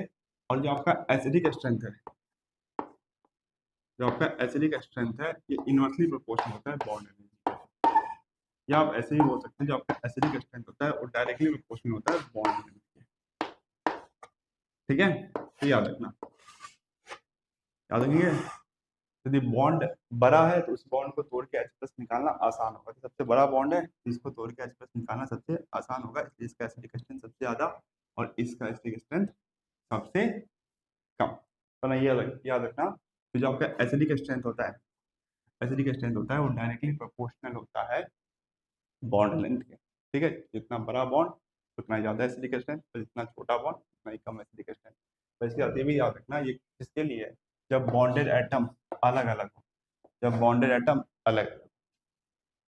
ठीक है, चलिए तो आपको पहला केस समझ में आया, बॉन्ड लेंथ का आपको पहला केस समझ में आया। जब बॉन्डेड एटम अलग अलग हो तो उस केस में जो हमारा बॉन्ड लेंथ होता है वो डायरेक्टली प्रोपोर्शनल होता है साइज ऑफ एटम के। यदि एटम का साइज ज्यादा होगा तो बॉन्ड लेंथ भी ज्यादा होगा। ठीक है, चलिए अब हम करते हैं इसका फ्रेंड सेकंड केस, जब बॉन्डेड एटम सेम हो। हाँ, जब बॉन्डेड एटम सेम हो।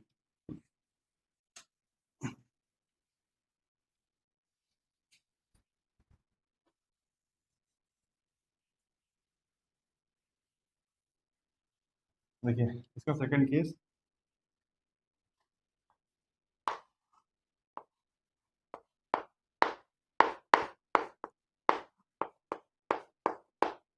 when bonded atoms are same।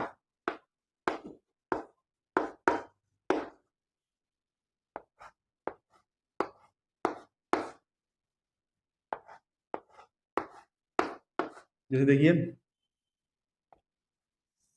C2H6 C2H4 C2H2, इसमें हमें क्या करना है, बॉन्ड लेंथ कंपेयर करना है, और बॉन्ड लेंथ में भी कार्बन कार्बन, बॉन्ड लेंथ में भी कार्बन कार्बन जो बॉन्ड लेंथ है वो कंपेयर करना है।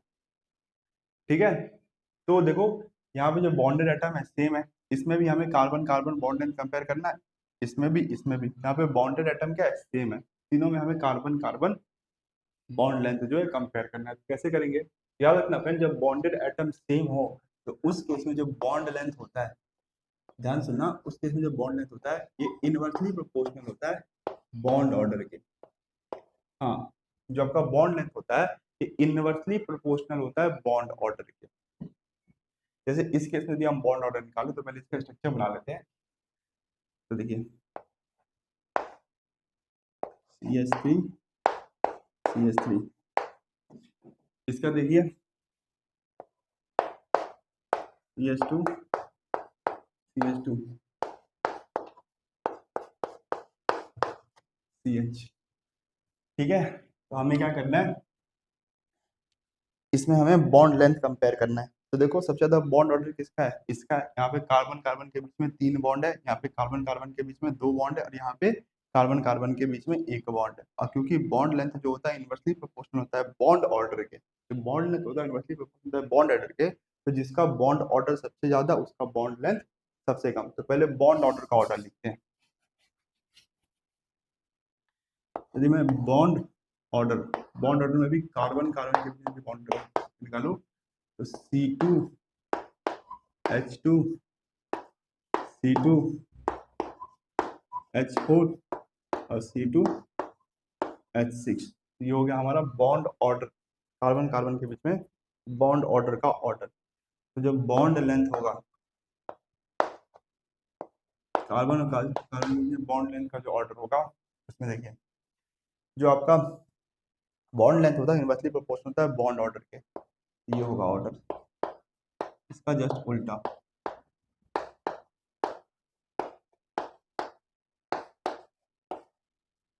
ठीक है, तो बॉन्ड लेंथ जो होता है इनवर्सली प्रोपोर्शनल होता है बॉन्ड ऑर्डर के। याद देखेंगे, तो जब आपका बॉन्डेड एटम सेम हो जाए तो इस केस में जो बॉन्ड लेंथ होता है इनवर्सली प्रोपोर्शनल होता है बॉन्ड ऑर्डर के। ठीक है, जैसे देखिए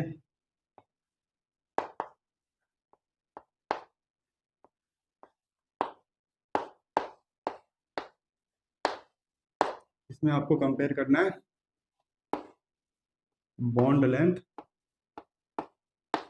कार्बन ऑक्सीजन के बीच का। ठीक है, तो बॉन्डेड एटम सेम है, यहाँ पे भी कार्बन ऑक्सीजन, यहाँ पे भी कार्बन ऑक्सीजन। तो देखो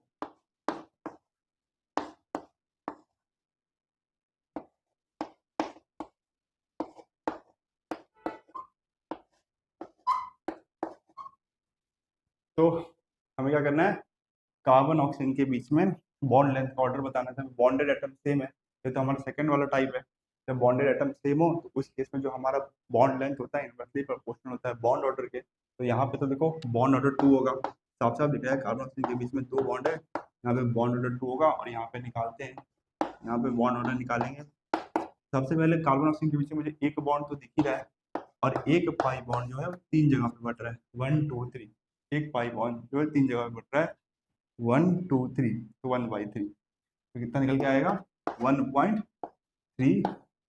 यहाँ पे बॉन्ड ऑर्डर निकल के आया 2, और यहाँ पे बॉन्ड ऑर्डर निकल आया 1.33। और क्योंकि जो बॉन्ड लेंथ होता है इनवर्सली प्रोपोर्शनल होता है बॉन्ड ऑर्डर के, तो सबसे पहले हम बॉन्ड ऑर्डर का ऑर्डर लिख लेते हैं।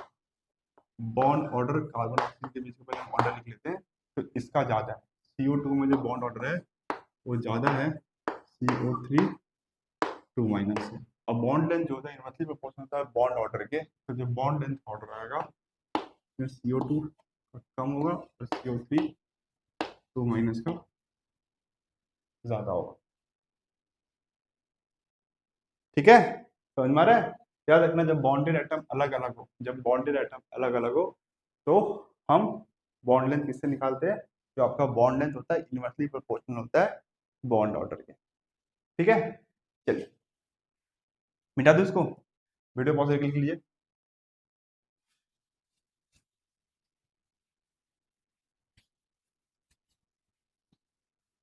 और देखिए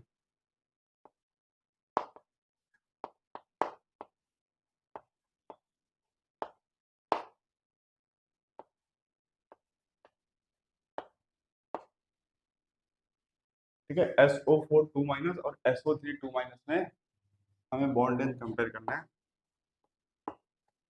सल्फर ऑक्सीजन के बीच का। तो कैसे करेंगे? सबसे पहले बॉन्ड ऑर्डर निकालेंगे। तो इसका पहले स्ट्रक्चर बनाते हैं। क्यों बॉन्ड ऑर्डर निकाल रहे हैं? क्योंकि बॉन्डेड एटम जो है वो सेम है, जो बॉन्डेड एटम है वो सेम है।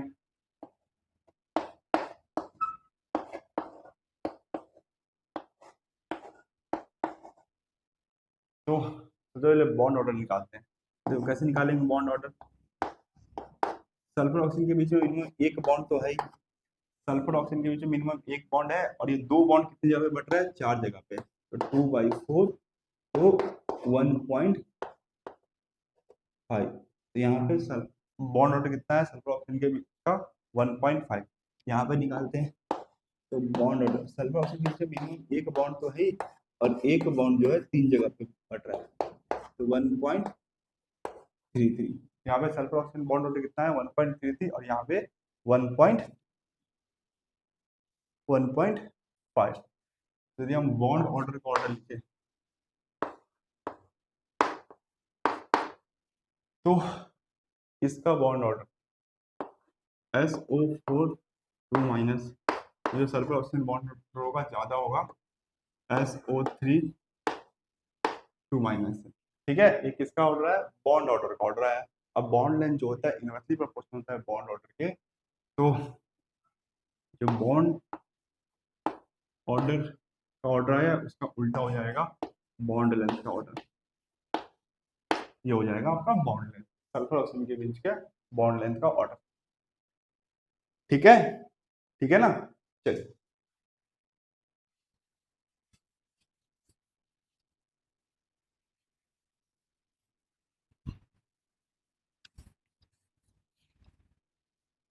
और देखिए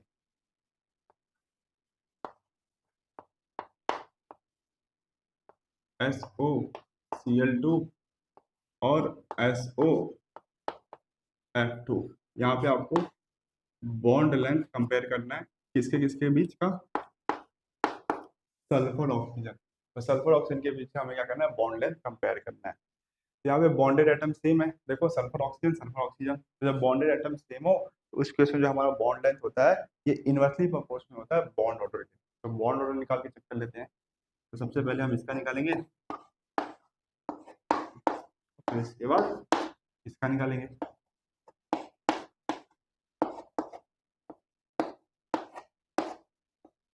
देखो ना यहाँ पे रेजोनेंस हो रहा है ना यहाँ पे रेजोनेंस हो रहा है। तो दोनों जगह पे सल्फर ऑक्सीजन का बॉन्ड ऑर्डर कितना होगा? यहाँ पे भी सल्फर ऑक्सीजन का बॉन्ड ऑर्डर होगा 2 और यहाँ पे फ्रेंड सल्फर ऑक्सीजन का बॉन्ड ऑर्डर कितना होगा? 2। दोनों जगह पे, दोनों में से कहीं पे भी रेजोनेंस हो रहा है क्या? नहीं हो रहा है। तो बॉन्ड ऑर्डर दोनों जगह पे सेम है और जब बॉन्ड ऑर्डर दोनों जगह पे सेम है फ्रेंड तो अब तो हम आंसर नहीं दे पाएंगे क्योंकि तो हम तो बॉन्ड ऑर्डर से आंसर देते थे। बॉन्ड लेंथ जो होता है हमारे केस में वो इनवर्सली प्रोपोर्शनल होता है बॉन्ड ऑर्डर के, जब बॉन्डेड एटम सेम हो। यहाँ पे बॉन्डेड एटम भी सेम है और बॉन्ड ऑर्डर भी सेम आ रहा है। तो अब हम किससे जवाब देंगे? अब फ्रेंड हम परसेंटेज एस फैक्टर से जवाब देंगे। याद रखना जब बॉन्डेड एटम सेम हो तो सबसे पहले आपको बॉन्ड ऑर्डर चेक करना है। दो जिनके जिनके बीच में आपको बॉन्ड लेंथ कंपेयर करा रहा है उनका पहले बॉन्ड ऑर्डर चेक करना। यदि बॉन्ड ऑर्डर अलग अलग आ रहा है तो उस केस में जिसका बॉन्ड ऑर्डर सबसे कम है उसका बॉन्ड लेंथ सबसे ज्यादा और जिसका बॉन्ड सबसे ज्यादा है उसका बॉन्ड लेंथ सबसे कम। ठीक है, चलिए तो यदि बॉन्ड ऑर्डर सेम आ जाए फ्रेंड तो फिर आपको चेक करना है percentage S character, percentage S character. और जब बॉन्ड लेंथ होता है ये भी इनवर्सली प्रोपोर्शनल होता है परसेंटेज एस कैरेक्टर के, परसेंटेज एस कैरेक्टर के। इसको भी हम पहले डिस्कस कर चुके हैं।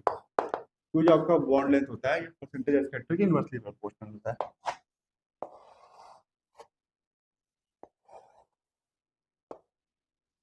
ठीक है, तो पहले आपको बॉन्ड ऑर्डर चेक करना है, यदि बॉन्ड ऑर्डर सेम आ जाए फिर आपको परसेंटेज एस कैरेक्टर चेक करना है। हमारा बॉन्ड ऑर्डर सेम आ गया है, हम परसेंटेज एस कैरेक्टर चेक करते हैं। और देखो यहाँ पे फ्रेंड लगेगा बेंट रूल। हमें क्या करना है, इस बॉन्ड का परसेंटेज एस कैरेक्टर चेक करना है और इस बॉन्ड का परसेंटेज एस कैरेक्टर चेक करना है। यहाँ पे देखो जो सराउंडिंग एटम क्लोरीन है उसकी इलेक्ट्रोनेगेटिविटी रिलेटिवली कम है ऑक्सीजन से, है कि नहीं? जो आपको याद है कि इलेक्ट्रोनेगेटिविटी का ऑर्डर फोन फोन, तो ऑक्सीजन की इलेक्ट्रोनेगेटिविटी ज्यादा है, क्लोरीन की इलेक्ट्रोनेगेटिविटी कम है। तो यहाँ पे क्लोरीन की इलेक्ट्रोनेगेटिविटी जो है वो ऑक्सीजन से कम है, तो क्लोरीन क्या करेगा, इस बॉन्ड का, क्लोरीन इस बॉन्ड का परसेंटेज एस कैरेक्टर इंक्रीज करेगा। कम इलेक्ट्रोनेगेटिव एटम क्या करता है, परसेंटेज एस कैरेक्टर इंक्रीज करता है, और ज्यादा इलेक्ट्रोनेगेटिव एटम जो होता है परसेंटेज एस कैरेक्टर जो होता है वो डिक्रीज करता है। ठीक है, तो ये क्या करेगा, इस बॉन्ड का परसेंटेज एस कैरेक्टर इंक्रीज करेगा, इस बॉन्ड का परसेंटेज एस कैरेक्टर इंक्रीज होगा, इस बॉन्ड का परसेंटेज एस कैरेक्टर इंक्रीज होगा, और इस बॉन्ड का परसेंटेज एस कैरेक्टर जो है फ्रेंड वो क्या होगा, डिक्रीज होगा। समझ में आता है? यहाँ पे बताइए, तो यहाँ पे जो फ्लोरीन की इलेक्ट्रोनेगेटिविटी जो फ्रेंड, जो आपका फ्लोरीन है उसकी इलेक्ट्रोनेगेटिविटी जो है रिलेटिवली ज्यादा है ऑक्सीजन से, तो जिसकी इलेक्ट्रोनेगेटिविटी ज्यादा होता है वो परसेंटेज एस कैरेक्टर डिक्रीज करता है।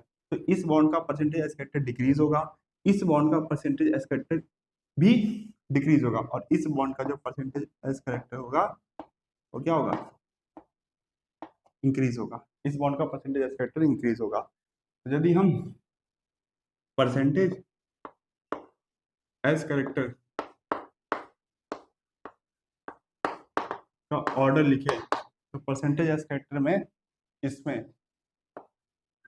SOCl2 में परसेंटेज एस कैरेक्टर कम होगा, और SOF2 में परसेंटेज एस कैरेक्टर ज्यादा होगा। ठीक है, SOCl2 में परसेंटेज एस कैरेक्टर कम होगा और SOF2 में परसेंटेज एस कैरेक्टर ज्यादा होगा। और क्योंकि बॉन्ड लेंथ इनवर्सली प्रोपोर्शनल है परसेंटेज एस कैरेक्टर के, तो इसका परसेंटेज एस कैरेक्टर कम, तो इसका बॉन्ड लेंथ ज्यादा, और इसका परसेंटेज एस कैरेक्टर ज्यादा, तो इसका बॉन्ड लेंथ कम।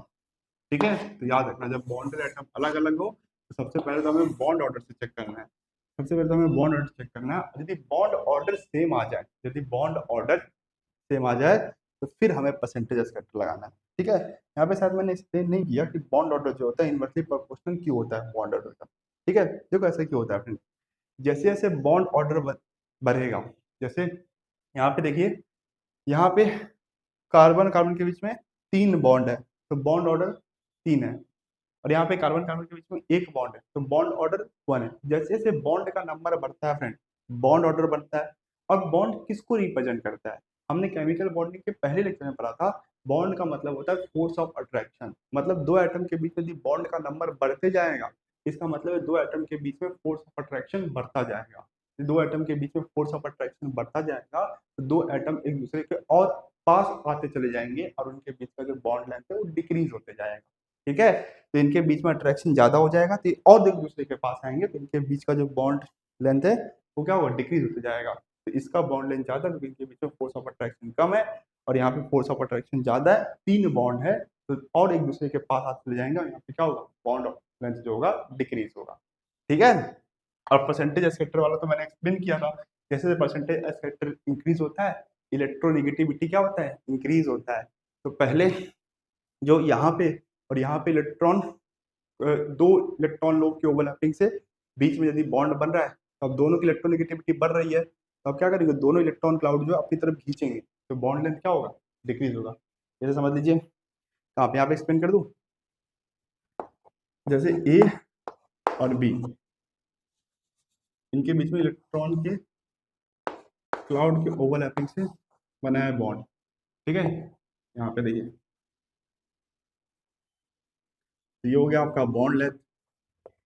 अब सी और डी को लेते हैं, सी और डी का परसेंटेज एस करेक्टर ज्यादा है ए और बी से, तो क्या करेगा, इलेक्ट्रॉन लोग को थोड़ा और अपनी तरफ खींच लेंगे, ये इलेक्ट्रॉन लोग थोड़ा और अपनी तरफ खींच लेंगे, तो क्या होगा, बॉन्ड लेंथ जो होगा डिक्रीज होगा।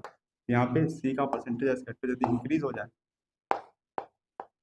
और डी का भी परसेंटेज, सी आपका डी का भी परसेंटेज एज फैक्टर इंक्रीज हो जाए, तो अगर इलेक्ट्रॉन लोग को थोड़ा और अपनी तरफ खींचेंगे, पहले यहाँ पे था, अब थोड़ा क्या करेंगे, दोनों अपनी तरफ और खींचेंगे, और खींचेंगे तो ये जो बॉन्ड लेंथ है वो क्या होगा, छोटा हो जाएगा।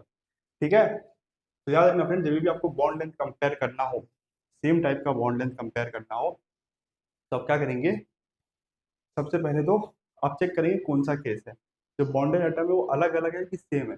तो बॉन्डेड एटम अलग अलग है तो उस केस में आपका बॉन्ड लेंथ जो होता है डायरेक्टली प्रोपोर्शनल होता है साइज ऑफ एटम के। और जब आपका बॉन्डेड एटम सेम हो तो सबसे पहले आपको बॉन्ड लेंथ किससे चेक करना है, बॉन्ड ऑर्डर से। यदि बॉन्ड ऑर्डर अलग अलग आ रहा है तो जिसका बॉन्ड ऑर्डर सबसे कम उसका बॉन्ड लेंथ सबसे ज्यादा, और जिसका बॉन्ड सबसे ज्यादा उसका बॉन्ड लेंथ सबसे कम। और यदि बॉन्ड ऑर्डर सेम आ जाए फिर आपको परसेंटेज एज फैक्टर चेक करना है, और परसेंटेज एज फैक्टर भी जो होता है वो इनवर्सली प्रोपोर्शनल होता है बॉन्ड लेंथ। ठीक है, तो कंपैरिजन ऑफ बॉन्ड लेंथ के अभी कुछ क्वेश्चन प्रैक्टिस करेंगे। तो क्वेश्चन नंबर 1, यदि आपको कॉन्सेप्ट से समझ में आ गया है तो वीडियो पॉज करके पहले खुद ट्राई करना और फिर सोल्यूशन देखना। एस ओ बॉन्ड लेंथ आपको कंपेयर करना है,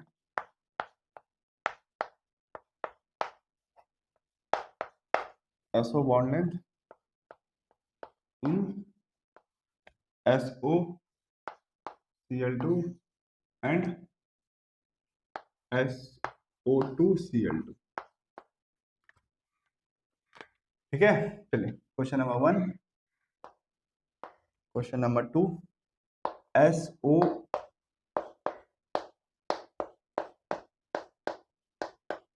बॉन्ड लेंथ कंपेयर करना है इन SO F2 SO2 F2। ठीक है, क्वेश्चन नंबर 3 है PO बॉन्ड लेंथ कंपेयर करना है, PO bond length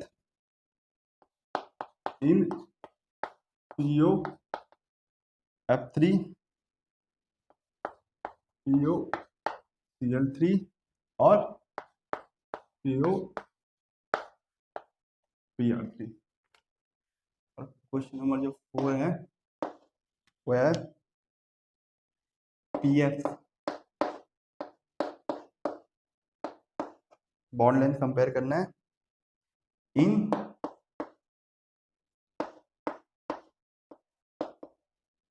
PF3 and POF3। ठीक है, ठीक है ना। चलिए, तो हम कैसे कंपेयर करते हैं, सबसे पहले हम चेक करते हैं फ्रेंड कि बॉन्डेड एटम सेम है कि अलग अलग है। देखिए, एसओ बॉन्ड लेंथ कंपेयर करना है, पहले इसका स्ट्रक्चर बना लेते हैं। यहाँ पे होगा एक lone pair, double bond O Cl Cl, double bond O O Cl Cl।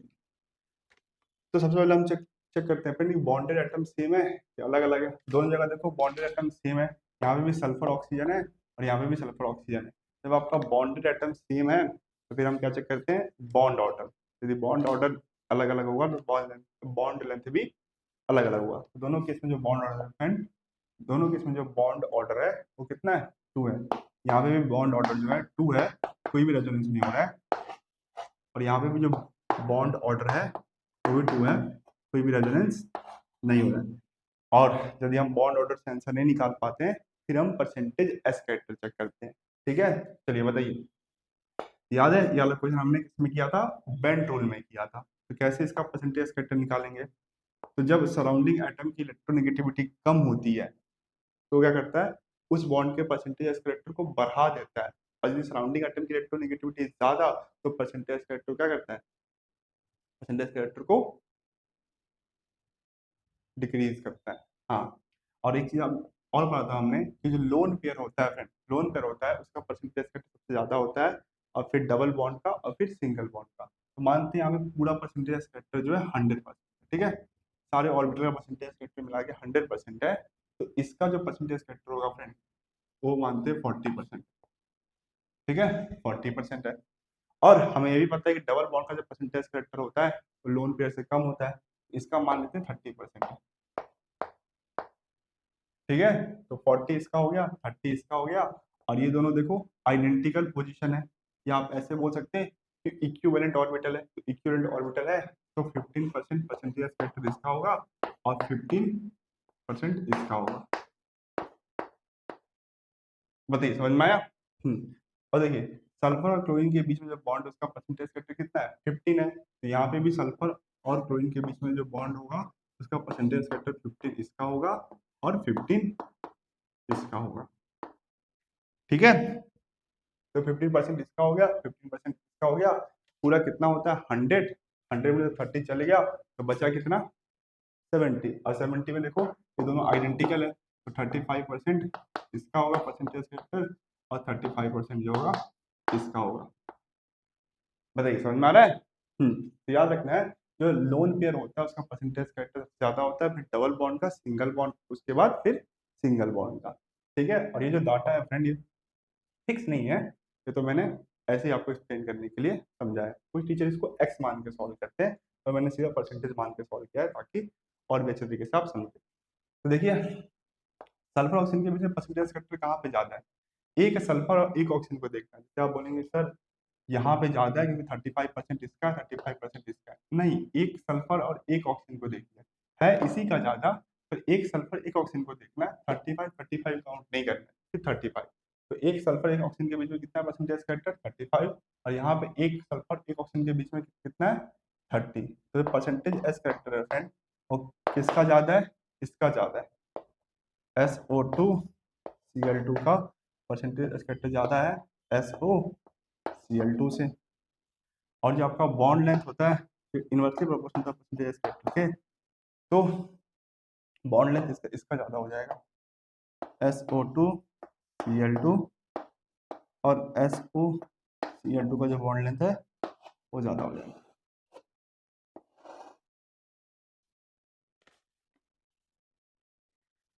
समझ में आया? क्योंकि बॉन्ड लेंथ जो होता है इनवर्सली प्रोपोर्शनल होता है परसेंटेज फैक्टर का, ठीक है। इसमें बताइए ये सेम फ्रेंड इसके जैसा है, बस क्लोरीन की जगह पे क्या आ गया, फ्लोरीन आ गया। यदि मैं इसका स्ट्रक्चर आपको बना के दूं तो lone pair double bond O F F S double bond O double bond O F और F, ठीक है। हमें क्या करना है, सल्फर ऑक्सीजन बॉन्ड लेंथ को कंपेयर करना है, तो फिर से यदि आप परसेंटेज फैक्टर का ऑर्डर निकालेंगे किसका परसेंटेज फैक्टर ज्यादा होगा, यहाँ पे SO2 F2 का परसेंटेज फैक्टर ज्यादा होगा किससे, SO F2 से, यही रीजन है। तो जो बॉन्ड लेंथ होगा फ्रेंड इसका जस्ट उल्टा होगा, SO2 F2 का बॉन्ड लेंथ कम होगा और SO F2 का जो बॉन्ड लेंथ होगा वो क्या होगा, ज्यादा होगा। समझ में आ रहा है? समझ में? इसमें बताइए, तो हमें क्या करना है, यहाँ पे फॉस्फोरस ऑक्सीजन बॉन्ड लेंथ को कंपेयर करना है, तो सबसे पहले तीनों का स्ट्रक्चर बना लेते हैं, P double bond O F F F P double bond O Cl Cl Cl, और देखिए P double bond O Br Br और Br, ठीक है। चलिए सबसे पहले हमें क्या चेक करना है कि बॉन्डेड एटम सेम है कि अलग अलग है, तो बॉन्डेड एटम देखिए तीनों में सेम है, यदि बॉन्डेड एटम सेम है तो फिर तो हम बॉन्ड ऑर्डर पर जाएंगे, तो बॉन्ड ऑर्डर भी सेम है, यहाँ पे भी बॉन्ड ऑर्डर जो है फॉस्फोरस और ऑक्सीजन के बीच का 2 है, यहाँ पे भी बॉन्ड ऑर्डर जो है फॉस्फोरस ऑक्सीजन के बीच का 2 है, और यहाँ पे भी फॉस्फोरस ऑक्सीजन के बीच का जो बॉन्ड ऑर्डर है कितना है, 2 है। हर जगह फॉस्फोरस ऑक्सीजन के बीच का बॉन्ड ऑर्डर जो है 2 है, तो जब बॉन्ड ऑर्डर सेम आ जाए तो फिर हम परसेंटेज एस फैक्टर से डिसाइड करेंगे। तो देखिए यहाँ पे जो ऑक्सीजन की इलेक्ट्रोनेगेटिविटी है रिलेटिवली ज्यादा, सॉरी रिलेटिवली कम है फ्लोरीन से, या आप ऐसा बोल सकते हैं कि फ्लोरीन की जो इलेक्ट्रोनेगेटिविटी है रिलेटिवली ज्यादा है ऑक्सीजन से, तो फ्लोरीन क्या करेगा, इस बॉन्ड के परसेंटेज कट को डिक्रीज करेगा। ये फ्लोरीन इस बॉन्ड के परसेंटेज कट को डिक्रीज करेगा और ये फ्लोरीन भी क्या करेगा, इस बॉन्ड के परसेंटेज कट को डिक्रीज करेगा। हमने पढ़ा था ना, सराउंडिंग एटम की इलेक्ट्रोनेगेटिविटी ज्यादा तो परसेंटेज कैरेक्टर को डिक्रीज करेगा, और सराउंडिंग एटम की इलेक्ट्रोनेगेटिविटी कम तो परसेंटेज कैरेक्टर को इंक्रीज करेगा। तो इसका इलेक्ट्रोनेगेटिविटी ज्यादा तो इस बॉन्ड का परसेंटेज एस कैरेक्टर डिक्रीज होगा और इस बॉन्ड का परसेंटेज एस कैरेक्टर इंक्रीज होगा। समझ में आया? समझ में आया कि नहीं समझ आया? ठीक है, चलिए यहाँ पे देखिए, ऑक्सीजन की जो इलेक्ट्रोनेगेटिविटी होती है फ्रेंड, वो रिलेटिवली ज्यादा होती है क्लोरीन से। होती है कि नहीं होती, बताइए पहले। होती है। आपको इलेक्ट्रोनेगेटिविटी का ऑर्डर पता है? सबसे ऊपर कौन आता है? फ्लोरीन। फ्लोरीन के बाद आता है ऑक्सीजन, फिर फोन, फिर नाइट्रोजन और फिर क्लोरीन, फोन कॉल्स। तो जो ऑक्सीजन की इलेक्ट्रोनेगेटिविटी होती है रिलेटिवली ज्यादा होती है क्लोरीन से। मतलब ऑक्सीजन क्या करेगा, इस बॉन्ड के परसेंटेज फैक्टर को डिक्रीज करेगा। जिस ज्यादा इलेक्ट्रोनेगेटिव एटम क्या करता है, परसेंटेज फैक्टर को डिक्रीज करता है, और कम इलेक्ट्रोनेगेटिव एटम के बॉन्ड में परसेंटेज फैक्टर इंक्रीज होता है। ये क्या करेगा, इस बॉन्ड के परसेंटेज फैक्टर को डिक्रीज करेगा। तो इस बॉन्ड का परसेंटेज फैक्टर इंक्रीज हो जाएगा, इस बॉन्ड का परसेंटेज फैक्टर इंक्रीज हो जाएगा, और इस बॉन्ड का परसेंटेज फैक्टर भी इंक्रीज हो जाएगा। ठीक है, इसमें बताइए, तो ऑक्सीजन की इलेक्ट्रोनेगेटिविटी जो है, ऑक्सीजन की इलेक्ट्रोनेगेटिविटी जो है रिलेटिवली ज्यादा होती है किससे, किससे, ब्रोमीन से। तो ऑक्सीजन क्या करेगा, इस बॉन्ड के परसेंटेज एस फैक्टर को डिक्रीज करेगा। ज्यादा इलेक्ट्रोनेगेटिव एटम क्या करता है, परसेंटेज फैक्टर को डिक्रीज करता है। ये इस बॉन्ड के परसेंटेज फैक्टर को डिक्रीज करेगा। इस बॉन्ड का परसेंटेज फैक्टर डिक्रीज हुआ तो इस बॉन्ड का इंक्रीज होगा, इस बॉन्ड का इंक्रीज होगा और इस बॉन्ड का इंक्रीज होगा। तो एक चीज तो हमें समझ में आ गया फ्रेंड, यहाँ पे जो फॉस्फोरस ऑक्सीजन के बीच का जो परसेंटेज फैक्टर है वो तो इंक्रीज होगा, पर इन दोनों के परसेंटेज फैक्टर जो है डिक्रीज होगा। अब हमें पता करना है कहाँ पे ज्यादा डिक्रीज होगा, तो हम इसका और इसका इलेक्ट्रोनेगेटिविटी से कंपेयर करेंगे। देखिए, ब्रोमीन की इलेक्ट्रोनेगेटिविटी, ब्रोमीन की जो इलेक्ट्रोनेगेटिविटी होती है वो क्या होती है, क्लोरीन से कम होती है। और जो कम इलेक्ट्रोनेगेटिव एटम होता है वो परसेंटेज कैरेक्टर को बढ़ाता है। तो ब्रोमीन क्या करेगा, इस बॉन्ड का परसेंटेज कैरेक्टर ज्यादा बढ़ाएगा, ये ब्रोमीन भी इस बॉन्ड का परसेंटेज कैरेक्टर ज्यादा बढ़ाएगा, और ये ब्रोमीन भी इस बॉन्ड का परसेंटेज कैरेक्टर ज्यादा बढ़ाएगा। इसके कंपैरिजन में, इस बॉन्ड के कंपैरिजन में, तो यहाँ पे क्लोरीन भी परसेंटेज कैरेक्टर को बढ़ा रहा है। ये क्लोरीन भी परसेंटेज कैरेक्टर को बढ़ा रहा है क्योंकि ये ऑक्सीजन जो है परसेंटेज कैरेक्टर को डिक्रीज कर रहा है, और ये ब्रोमीन भी परसेंटेज फैक्टर को बढ़ा रहा है। ये दोनों बढ़ा रहे हैं, पर ब्रोमीन ज्यादा बढ़ाएगा, ब्रोमीन की इलेक्ट्रोनेगेटिविटी जो है क्लोरीन से कम है। यहाँ पे इस बॉन्ड का परसेंटेज फैक्टर ज्यादा बढ़ेगा, इसका मतलब क्या है, इस बॉन्ड का परसेंटेज फैक्टर जो है ज्यादा घटेगा।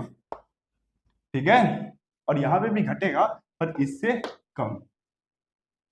ठीक है ना, तो परसेंटेज एस करेक्टर का यदि हम ऑर्डर लिखे तो सबसे ज्यादा तो होगा इसका पीओ F3 का, उसके बाद होगा फ्रेंड आपका POCl3 का, और फिर POBr3 का। बताइए, समझ में आया? और जो बॉन्ड लेंथ होता है वो परसेंटेज एस कैरेक्टर के इनवर्सली प्रोपोर्शनल होता है। तो बॉन्ड लेंथ जो होगा POF3 का सबसे कम, फिर POCl3 और POBr3।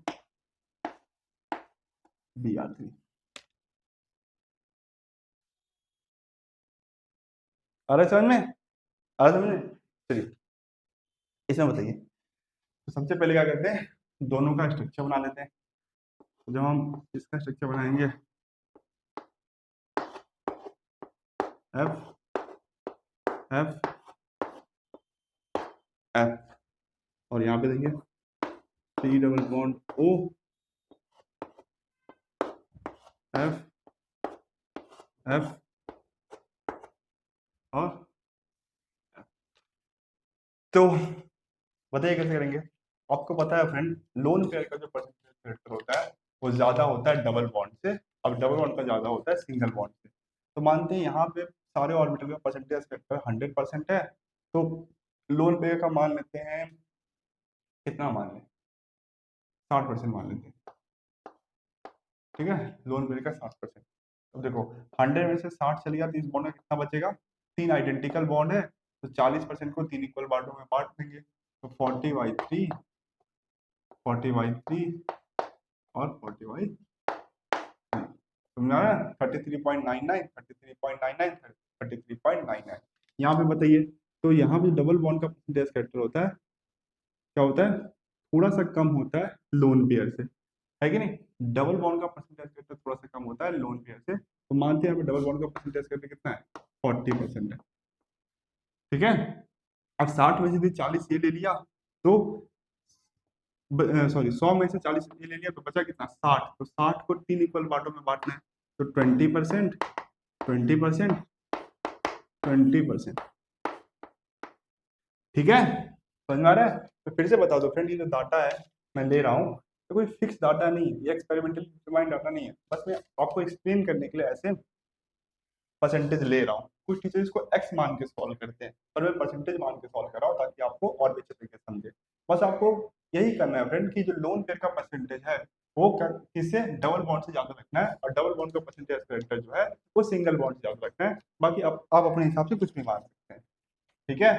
तो बताइए परसेंटेज कैरेक्टर कहाँ पे ज्यादा है, फॉस्फोरस और क्लोरीन के बीच में परसेंटेज एस कैरेक्टर जो है कहाँ पे ज्यादा है। मेरे ख्याल से तो यहाँ पे 20 है और यहाँ पे कितना 33.99 है।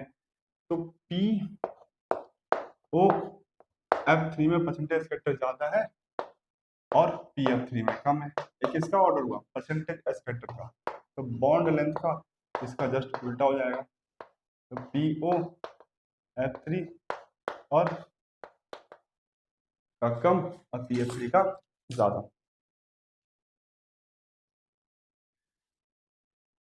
समझ में आ रहा है, आ रहा है समझ में। चलिए मिटा दूं।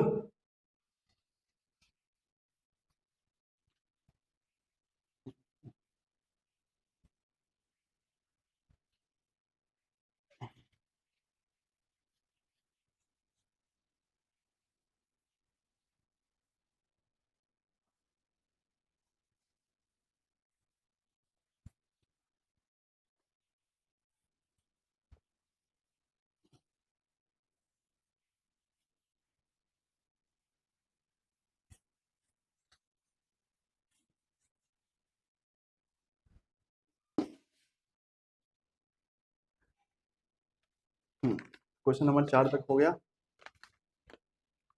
क्वेश्चन नंबर 5, क्लोरीन और ऑक्सीजन बॉन्ड लेंथ इन ClO4 minus ClO3 minus ClO2 minus और Cl। तो आपको क्या करना है, chlorine oxygen bond length compare करना है, ठीक है। Question number 5, question number 6, OO bond length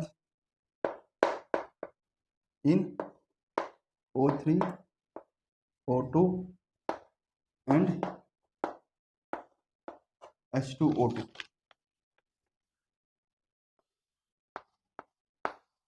7th,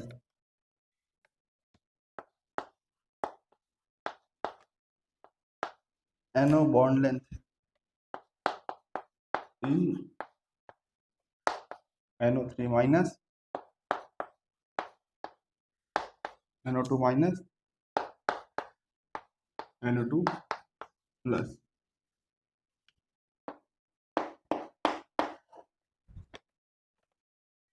इसके बाद जो है 7 तक हो गया। Question number 8, IF axial and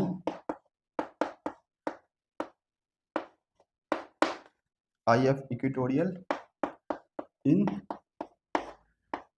IF 7, ठीक है। चलिए बताइए, वीडियो पॉज कीजिए, ट्राई कीजिए।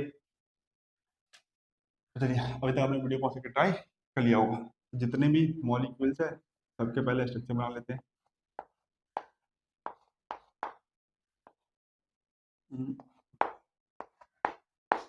ये हो गया इसका स्ट्रक्चर। और देखिए यहाँ पे एक लोन पेयर होगा, O double bond O minus. यहाँ पे देखिए हम्म,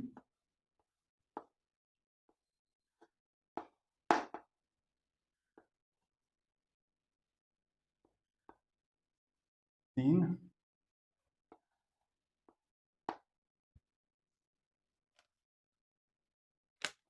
क्लोरीन है ना। हम्म, इसका बताइए Cl। मैं पहले बता दूं ये एग्जैक्ट स्ट्रक्चर नहीं है, ठीक है ना, और एग्जैक्ट स्ट्रक्चर का हमें यहाँ पे कुछ काम भी नहीं, इसलिए मैं एग्जैक्ट स्ट्रक्चर नहीं बना रहा हूँ। अभी कुछ लोग बोलेंगे सर ये गलत स्ट्रक्चर है, मुझे पता है गलत स्ट्रक्चर है।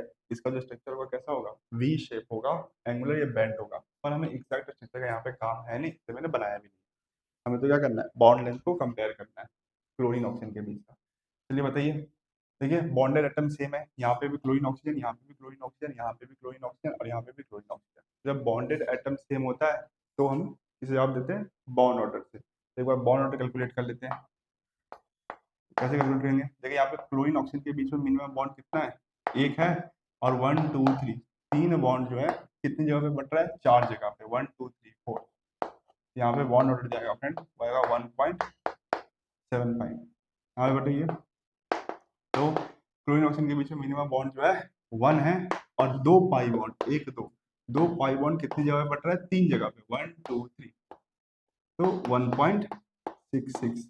यहाँ पे बताइए बॉन्ड ऑर्डर, क्लोरीन ऑक्सीजन के बीच में मिनिमम बॉन्ड कितना है, एक है, और कितना पाई बॉन्ड है, एक पाई बॉन्ड है, कितनी जगह पे बट रहा है, दो जगह पे, 1.5। और यहाँ पे बताइए, यहाँ पे क्लोरीन ऑक्सीजन के बीच में एक ही बॉन्ड है, तो इसका बॉन्ड ऑर्डर 1, यहाँ पे कोई रेजोनेंस ही नहीं हो। हर किसी का जो बॉन्ड ऑर्डर है अलग अलग, यदि बॉन्ड ऑर्डर अलग अलग है तो बॉन्ड लेंथ भी हम किसे डिसाइड करेंगे, बॉन्ड ऑर्डर से ही डिसाइड करेंगे। तो सबसे ज्यादा बॉन्ड ऑर्डर जिसका है उसका बॉन्ड लेंथ सबसे कम, तो इसका जो बॉन्ड लेंथ है सबसे कम। उसका बताइए ClO3 माइनस, उसके बाद ClO2 माइनस, और फिर ClO माइनस। ठीक है, ये निकल के आया बॉन्ड लेंथ का ऑर्डर, समझ में आया? तो बॉन्ड ऑर्डर के हिसाब से हमने क्या किया, यहाँ पे बॉन्ड लेंथ को एक्सप्लेन किया। ठीक है, इसको बताइए। तो यहाँ पे भी फ्रेंड्स सबसे पहले हम क्या करेंगे, इन तीनों का स्ट्रक्चर बनाएंगे। पहले O3 का बना लेते हैं।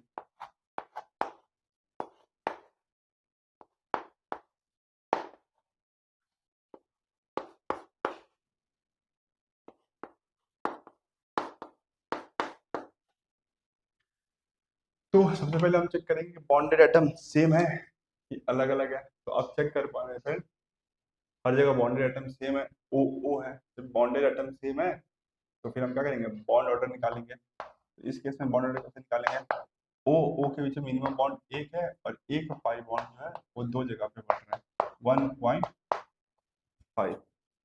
यहाँ पे ओ और ओ के बीच में बॉन्ड कितना है, दो है, और इसका बॉन्ड ऑर्डर कितना ही होगा, टू ही होगा। यहाँ पे ओ और ओ के बीच में कितना बॉन्ड है, 1। ठीक है, हर किसी का जो बॉन्ड ऑर्डर है अलग अलग है। यदि बॉन्ड ऑर्डर अलग अलग है तो हम बॉन्ड लेंथ को क्या करेंगे, बॉन्ड ऑर्डर से एक्सप्लेन करेंगे। तो सबसे ज्यादा बॉन्ड ऑर्डर किसका, तो इसका बॉन्ड लेंथ सबसे कम। इसके बाद O3, और सबसे ज्यादा होगा H2O2 में OO बॉन्ड लेंथ, क्योंकि इसका बॉन्ड ऑर्डर सबसे कम है, और जो बॉन्ड लेंथ होता है वो इनवर्सली प्रोपोर्शनल होता है बॉन्ड ऑर्डर के।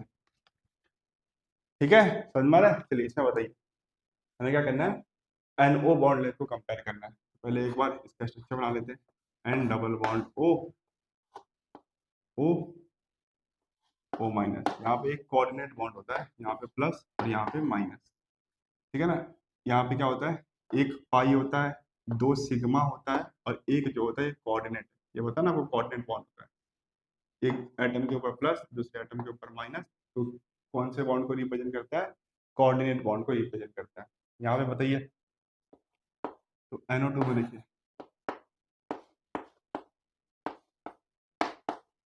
ये होता है इसका स्ट्रक्चर, और NO2 प्लस।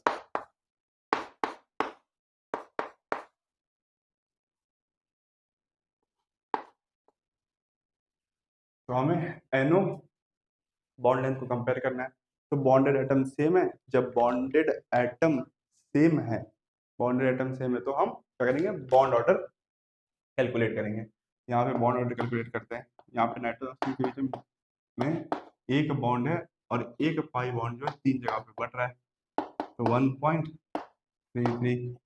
यहाँ पे कितना है, यहाँ पे नाइट्रोजन ऑक्सीजन के बीच में बॉन्ड 1 है और एक पाई बॉन्ड जो है वो 2 जगह पे बट रहा है, 1.5। ठीक है, यहाँ पे बताइए, तो नाइट्रोजन ऑक्सीजन के बीच में जो बॉन्ड है कितना है, 2 है, तो इसका बॉन्ड ऑर्डर जो होगा वो 2 होगा। और किसी का जो बॉन्ड ऑर्डर है वो अलग अलग है, तो बॉन्ड ऑर्डर से हम क्या करेंगे, बॉन्ड लेंथ को एक्सप्लेन करेंगे। तो बॉन्ड लेंथ सबसे कम इसका हो जाएगा, NO2 प्लस का, क्योंकि बॉन्ड ऑर्डर सबसे ज़्यादा है। फिर NO3 माइनस, और सबसे ज़्यादा बॉन्ड लेंथ जो होगा वो NO2 minus, sorry, NO3 minus में सबसे ज़्यादा होगा बॉन्ड लेंथ, क्योंकि यहाँ पे बॉन्ड ऑर्डर जो है सबसे कम है। और बॉन्ड लेंथ जो होता है वो इनवर्सली प्रोपोर्शनल होता है बॉन्ड ऑर्डर, जहाँ पे बॉन्ड ऑर्डर सबसे ज़्यादा वहाँ पे बॉन्ड लेंथ सबसे कम, और जहाँ पे बॉन्ड ऑर्डर सबसे कम वहाँ पे बॉन्ड लेंथ सबसे ज़्यादा। ठीक है, चलिए इसमें बताइए, तो इसको हम कैसे करेंगे, यदि हम इसका स्ट्रक्चर बनाएंगे।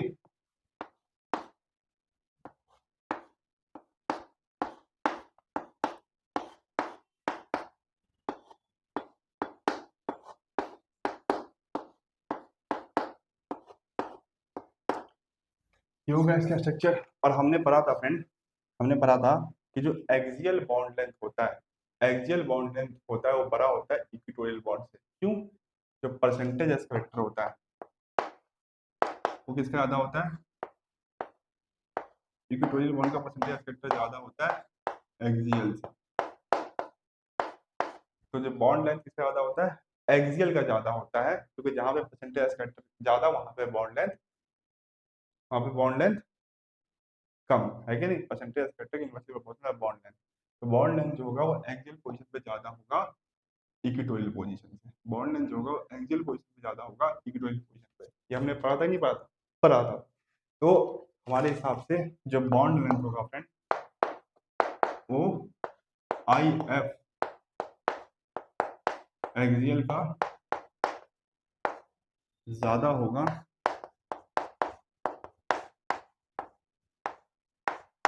IF इक्वेटोरियल से।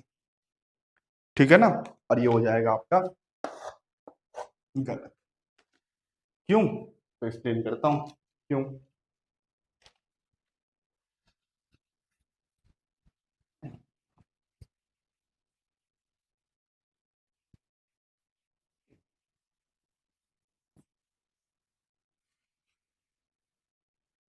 ये सब जो मैंने बोला कि परसेंटेज एस फैक्टर जो होता है इक्वेटोरियल पोजीशन पे ज्यादा होता है एक्सियल पोजीशन पे कम, ये तो फ्रेंड हमने तब पढ़ा था ना, जब हाइब्रिडाइजेशन, जब आपका हाइब्रिडाइजेशन sp3do, जब आपका हाइब्रिडेशन sp3do, तो उस केस में क्या होता है, जो आपका इक्वेटोरियल पोजीशन होता है वहां पे परसेंटेज एस करेक्टर ज्यादा होता है, और एक्सियल जो पोजीशन होता है वहां पे परसेंटेज एस फैक्टर जो होता है कम होता है। और इक्वेटोरियल पोजीशन पे जो बॉन्ड लेंथ होता है वो कम होता है, और एक्सियल पोजीशन पे बॉन्ड लेंथ जो होता है वो ज्यादा होता है। जब आपका हाइब्रिडेशन sp3 हो और कुछ ऐसा शेप बनता है, हाँ, PCl5 को एक्सप्लेन करते हैं।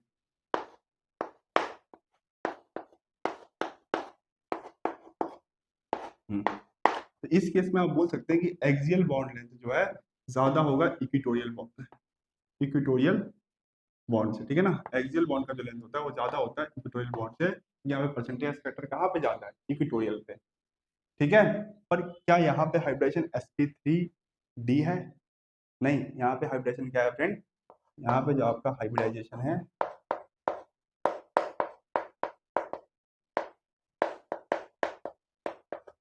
वो क्या है, sp3d3 है। जब आपका हाइब्रिडेशन sp3d हो तो ये सिचुएशन है चेंज हो जाता है, जो आपका इक्विटोरियल पोजीशन है वहां पे परसेंटेज एस करेक्टर कम हो जाता है। इक्विटोरियल पोजीशन परसेंटेज कम हो जाता है, क्यों वो भी एक्सप्लेन करता हूँ उसको अभी। और जो आपका एक्सियल पोजीशन है वहां पे परसेंटेज एस करेक्टर जो है वो क्या होता है, बढ़ जाता है। तो यहाँ पे बॉन्ड लेंथ जो है वो बढ़ जाएगा और यहाँ पे बॉन्ड लेंथ जो है वो कम हो जाएगा। क्यों, देखो पहले इसका मैं स्ट्रक्चर बना लेता हूँ।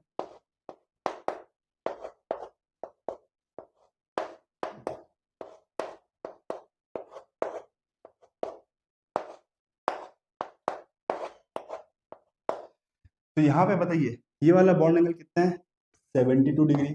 आपको पता है ना, जो प्लेन में बॉन्ड होता है उसमें बॉन्ड एंगल कितना होता है, 72 डिग्री। और ये वाला बॉन्ड एंगल कहाँ कितना है, ये वाला बॉन्ड एंगल 90, ये वाला बॉन्ड एंगल 90। तो कहाँ पे बॉन्ड एंगल ज्यादा है, इस केस में कहाँ पे बॉन्ड एंगल ज्यादा है, कहाँ पे बॉन्ड एंगल ज्यादा है, एक्सियल पोजीशन पे बॉन्ड एंगल ज्यादा है, और इसमें इक्विटोरियल पोजीशन पे बॉन्ड एंगल ज्यादा है। और जहां पे बॉन्ड एंगल ज्यादा होगा वहीं पे परसेंटेज स्कैटर ज्यादा होगा, या जहां पे बॉन्ड एंगल कम होगा वहां पे परसेंटेज स्कैटर कम होगा। तो बताइए ये बॉन्ड एंगल कितना होता है, 90। यहाँ पे परसेंटेज स्कैटर, यहाँ पे बॉन्ड एंगल कम है तो परसेंटेज स्कैटर यहाँ पे कम होगा और यहाँ पे ज्यादा होगा। समझ में आ रहा है फ्रेंड, समझ में आ रहा है। यहाँ पे देखिए, यहाँ पे क्या है, ये वाला यहाँ पे बॉन्ड एंगल कम है, तो यदि यहाँ पे बॉन्ड एंगल कम है तो यहाँ पे परसेंटेज फैक्टर जो होगा वो कम होगा, और यहाँ पे परसेंटेज फैक्टर जो होगा क्या होगा, ज्यादा है। और जो बॉन्ड लेंथ होता है इनवर्सली प्रोपोर्शनल होता है परसेंटेज एस फैक्टर के, ठीक है कि नहीं। जो आपका बॉन्ड लेंथ होता है इनवर्सली प्रोपोर्शनल होता है परसेंटेज एस फैक्टर के। तो क्योंकि इस पोजीशन में परसेंटेज फैक्टर ज्यादा, तो यहाँ पे बॉन्ड लेंथ कम, और यहाँ पे परसेंटेज फैक्टर कम, तो यहाँ पे बॉन्ड लेंथ ज्यादा। तो इक्विटोरियल पोजीशन पे जो है बॉन्ड लेंथ ज्यादा होगा एज कंपेयर टू एक्सियल। कब, जब आपका हाइब्रिडेशन sp3d हो। याद रखना, जब आपका हाइब्रिडेशन हो sp3d तो इक्विटोरियल बॉन्ड लेंथ जो होगा छोटा होगा, एक्सियल बॉन्ड लेंथ जो होगा बड़ा होगा। और जब आपका हाइब्रिडेशन निकल के आए sp3d3 तब आपका इक्विटोरियल पोजीशन वाला जो बॉन्ड लेंथ होगा वो बड़ा होगा और एक्सियल पोजीशन वाला जो बॉन्ड लेंथ होगा वो छोटा होगा। तो इसका आंसर क्या हो जाएगा, जो बॉन्ड लेंथ का आंसर होगा जस्ट उल्टा होगा। जो एक्सियल पोजीशन पे बॉन्ड है उसका बॉन्ड लेंथ कम होगा, और जो इक्विटोरियल पोजीशन बॉन्ड है उसका बॉन्ड लेंथ ज्यादा होगा। इक्विटोरियल पोजीशन पर जो बॉन्ड है उसका परसेंटेज एस कैरेक्टर कम है। ठीक है, याद रखेंगे। तो हाइब्रिडेशन चेक करना है और फिर एक्सियल और इक्विटोरियल वाले क्वेश्चन सॉल्व करने, ठीक है ना। चलिए, समझ में आया।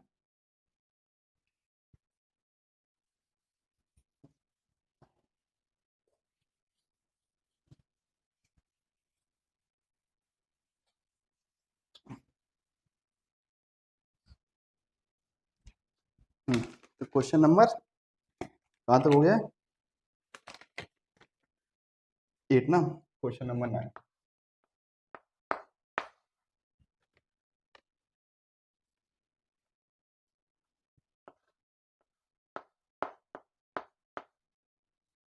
PCl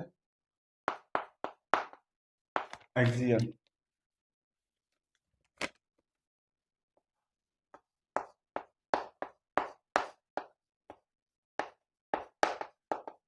PCl equatorial in PCl5, ठीक है।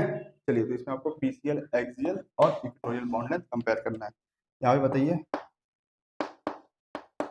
SF एक्सियल,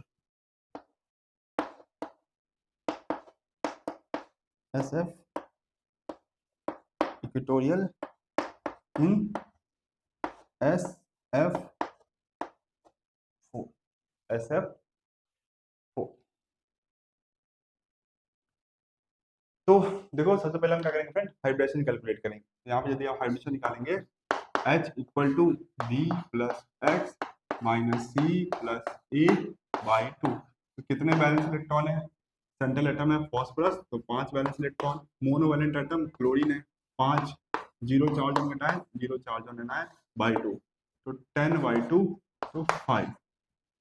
तो जब H की वैल्यू 5 आता है तो हाइब्रिडेशन क्या आता है, sp3d, sp3। और जब आपका हाइब्रिडेशन sp3d आता है, कौन सा बॉन्ड बड़ा होता है, एक्सियल बॉन्ड बड़ा होता है एज कम्पेयर टू इक्वेटोरियल। यदि हम बॉन्ड लेंथ ऑर्डर निकालें तो PCl एक्सियल बॉन्ड बड़ा होगा as compare to PCl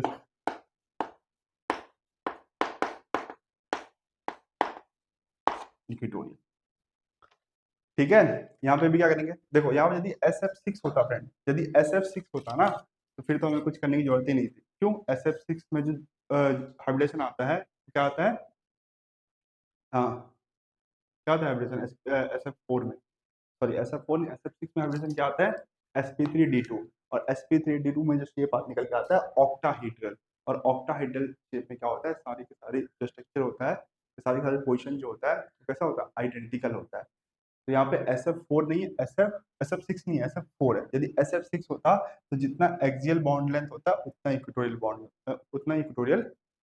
bond का लेंथ होता, और सारे के सारे बॉन्ड एंगल भी क्या होते, सेम होते। ये मैंने आपको एक्सप्लेन किया था। और यहाँ पे SF4 है, तो SF4 का पहले हाइड्रोजन निकालते हैं, H equal to D plus X minus C plus A by 2। तो कितने वैलेंस इलेक्ट्रॉन है, 6। मोनोवैलेंट एटम कितना है, 4।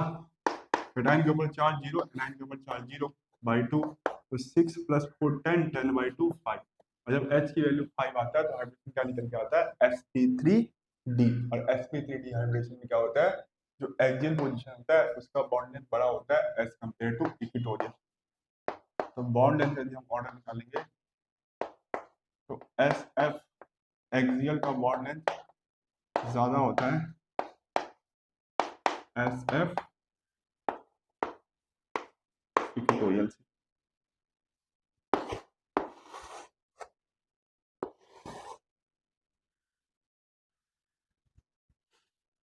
समझ में आया। तो एक्सियल और इक्वेटोरियल क्वेश्चन दिखेंगे तो आपको ऐसे ही चेक करना है। सबसे पहले आपको क्या करना है, हाइब्रिडेशन निकालना है।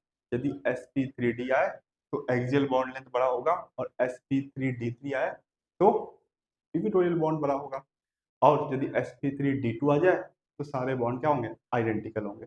और इस तरीके से फ्रेंड आपको कंपैरिजन ऑफ बॉन्ड लेंथ के क्वेश्चन सॉल्व करना है। सबसे पहले आपको चेक करना है कि जो बॉन्डेड एटम सेम है कि अलग अलग है। यदि बॉन्डेड एटम अलग अलग है तो बॉन्ड लेंथ डायरेक्टली प्रोपोर्शनल होता है साइज ऑफ एटम के। और यदि बॉन्डेड एटम अलग अलग है तो, सॉरी बॉन्डेड एटम सेम, यदि बॉन्डेड एटम अलग अलग है तो हम साइज से चेक करते हैं। यदि बॉन्डेड एटम सेम है फिर क्या करते हैं, बॉन्ड ऑर्डर कैलकुलेट करते हैं। यदि बॉन्ड ऑर्डर से हमारा आंसर नहीं आया फिर हम परसेंटेज एस करेक्टर से हम क्या करते हैं, बॉन्ड लेंथ का ऑर्डर निकालते हैं। ठीक है, यही था फ्रेंड आज का लेक्चर। बॉन्ड पैरामीटर के कुछ और टाइप्स बच गए हैं जिसको हम नेक्स्ट लेक्चर में कंप्लीट करेंगे। तो मिलते हैं नेक्स्ट लेक्चर में। Good bye.